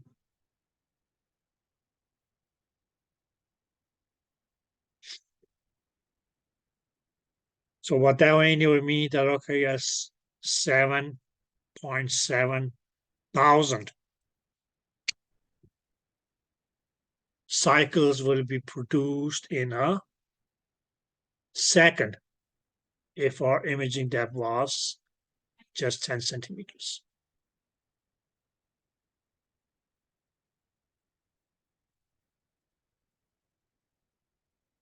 Clear? Okay. And our imaging depth just being, let's say, it's okay, not 10 centimeter, but just 1 centimeter. Then you mean it was said as okay, as you have had 77,000 cycles, which means I meant that okay, in this case is okay, the PRF would it be 77,000 cycles, or if it says okay, 77.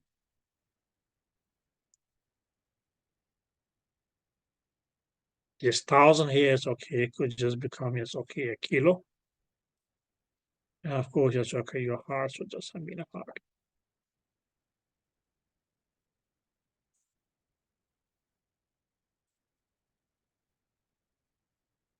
So 77 kilohertz.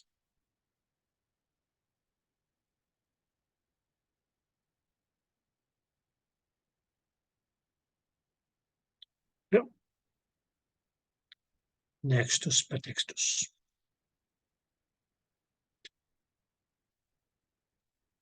Question number 8.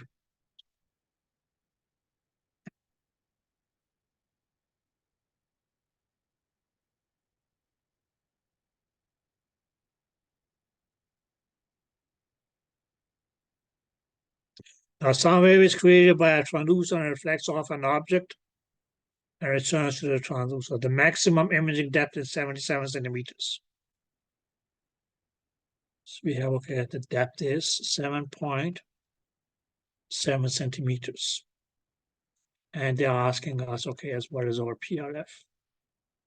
So mainly that's okay, our formula as we know it, PRF is 77,000 divided by 7.7.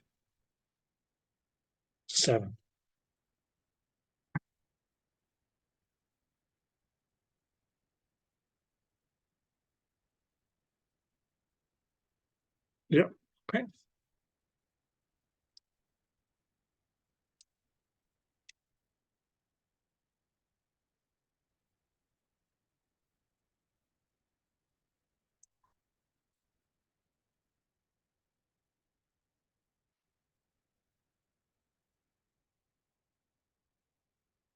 Okay.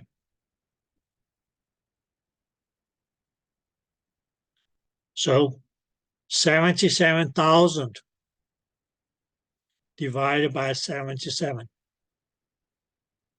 You can mainly say it's okay, put it this way, and say it's okay, 77 divided by 7.7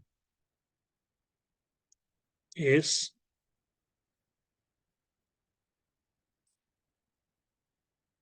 110.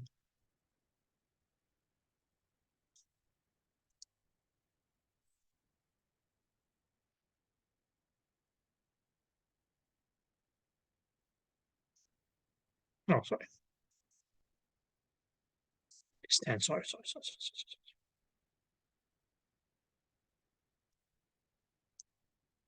It's 10. And then it's okay, the 1,000 just becomes 1,000.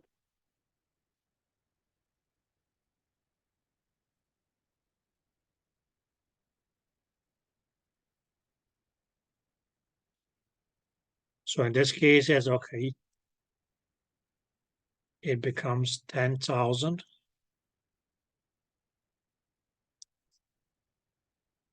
hertz. That is your PRF.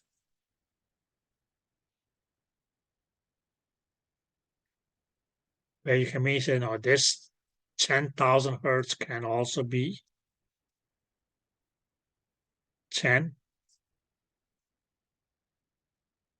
1,000 here become a kilo. And then, okay, yes, it's become a hertz. Or you can even say it's okay, 1 multiplied by 10 raised to the power 4, which is base your 10,000 hertz, whichever.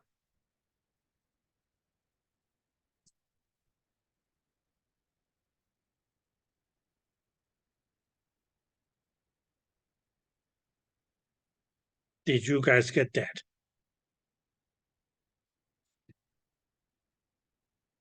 Yep. Yes. Good. Question number 9.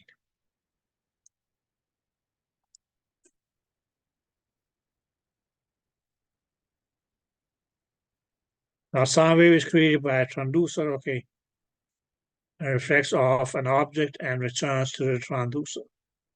The go and return time is 1,300 microseconds, or 130 microseconds.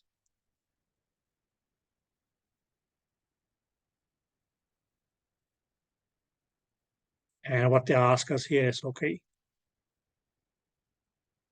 where is the PRF?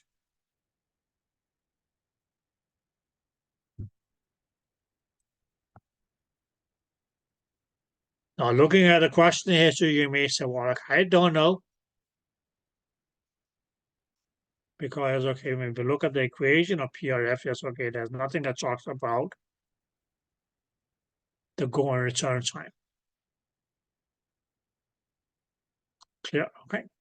We may, yes, okay, just have 77,000 divided by the depth. But that's where you're on the side, meaning you can say, okay, can I use this here? 1,330 microseconds to get my depth. It's okay. You divide that by 13. And what do you get? You get a depth of 10 centimeters.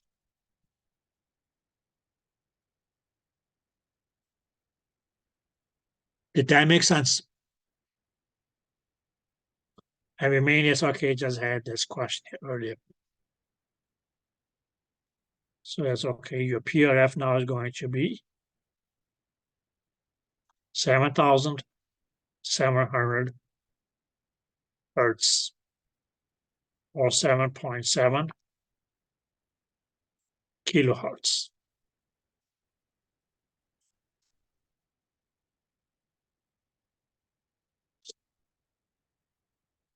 Did you guys get that? Yes. Good.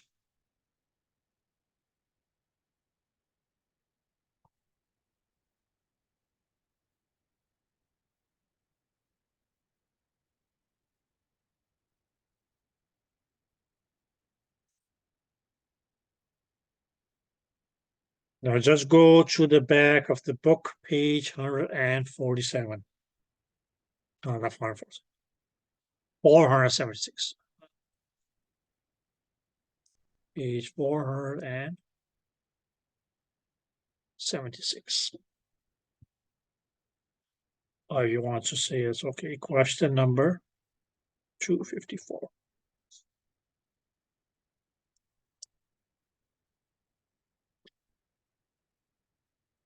Are you guys there? Yep. Good. Let's look at this fellow here. So how long does it take a sound, or how long does it take for a sound to make a round trip? Now when they say round trip, that's to go and return, right? Okay. From the skin surface to a reflector that is 1 centimeter deep. So the depth of reflector, in this case, is 1 centimeter.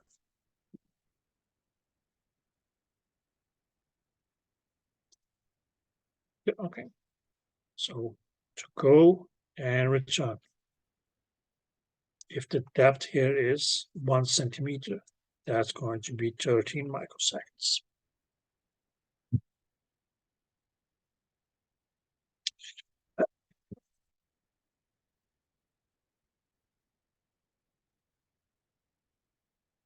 Did you guys get that?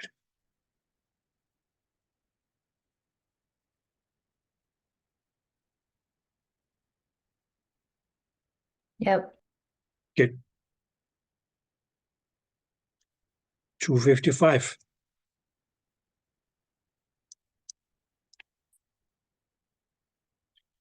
In soft tissue, sound travels to a reflector and back to the transducer in 39 microseconds.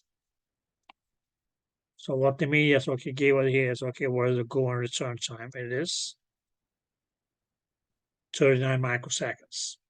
They don't use the word go and return time, it just okay as to a reflector and back. So it's okay, to is go and back is return, right? Okay, in 39 microseconds. How deep is the reflector? And what do we get? What we do by this go and return time is okay, we divide that by 13 to get the depth.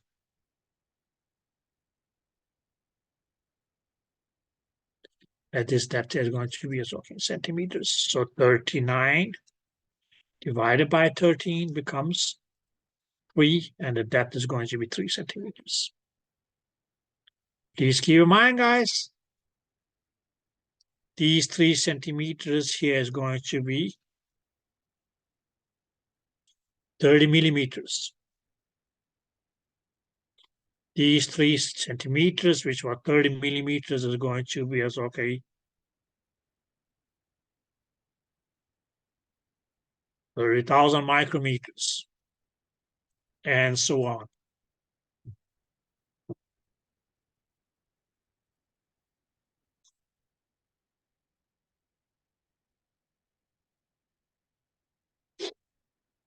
You guys get that?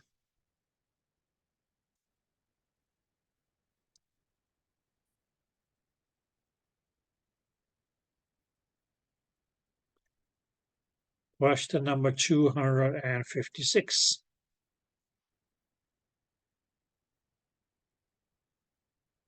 Now, in soft tissue soft, that's okay. Sound travels through an reflector and back to the transducer in 39 microseconds. So we can again say, okay, our go and return time here is 39 microseconds. Okay. What is the total distance the pulse has traveled? So here they are asking us, what's the total distance? Now we already, as okay, in the previous question, yes, okay, determine the depth. Okay, by saying yes, okay, this 39 microseconds to go and come back. When you divide that by 13, we get the depth of the reflector, which was 3 centimeters. But to calculate, yes, okay, the total distance, this depth here is going to be multiplied by 2, and that's what you get, 6 centimeters.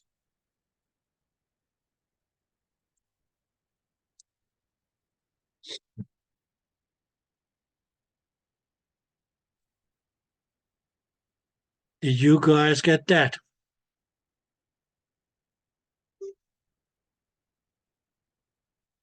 Yep. Good. Our last question. 257.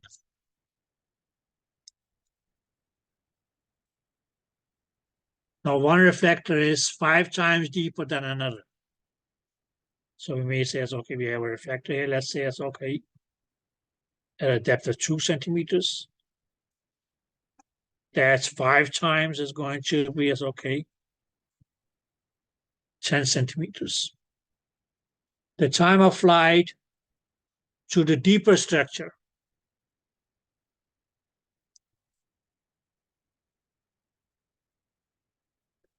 is dash the time of flight to the shallow structure.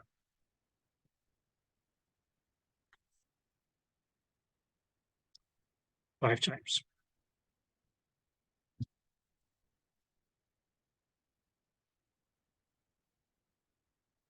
Yeah, okay. At the opposite, not opposite, but saying is okay, the pulse repetition frequency to the greater depth is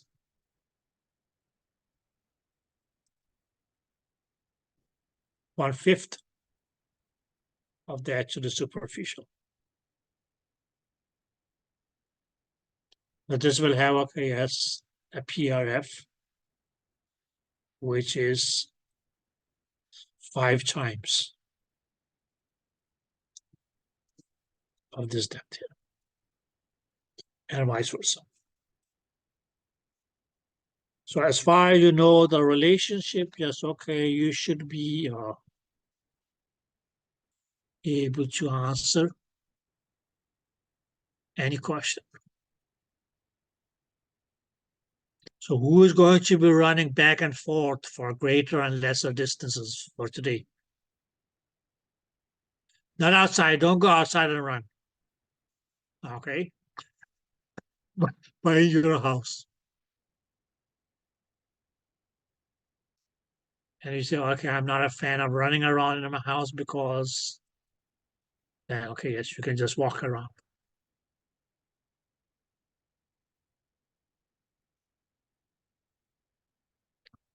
Okay, guys, that was chapter 7. It didn't take us 7 days to complete, right? Okay. Or 1/7 of a week. Okay. So if we had similar chapters like this, yes, okay, we could complete 7 chapters in 1 week. Now, guys, tomorrow, yes, okay, we're going to go on to, yes, okay, a new topic, which is going to be, yes, okay, the generalized buildup of a transducer. Clear? Okay. Or what we, yes, okay, for many instances, okay, I'll call the source. So things such as, okay, as period determined by source, frequency determined by source, wavelength determined by source. That's okay, it's going to get more clear. How is it that the source actually is okay, transducer be able to just, okay, do those things? Okay, so tomorrow we mean is, okay, we'll talk a bit about the generalized buildup of a transducer. Okay, guys? Okay, have fun reading this small chapter here. Look at the equations. Try just, okay, flip around with some numbers. And, okay, if you came up with something that you had a hard time to answer, let's, okay, put the question and let's see. Or we can answer those. Okay, guys? Take care. God bless. And see you guys tomorrow. See you. See you tomorrow. Bye. Bye, guys.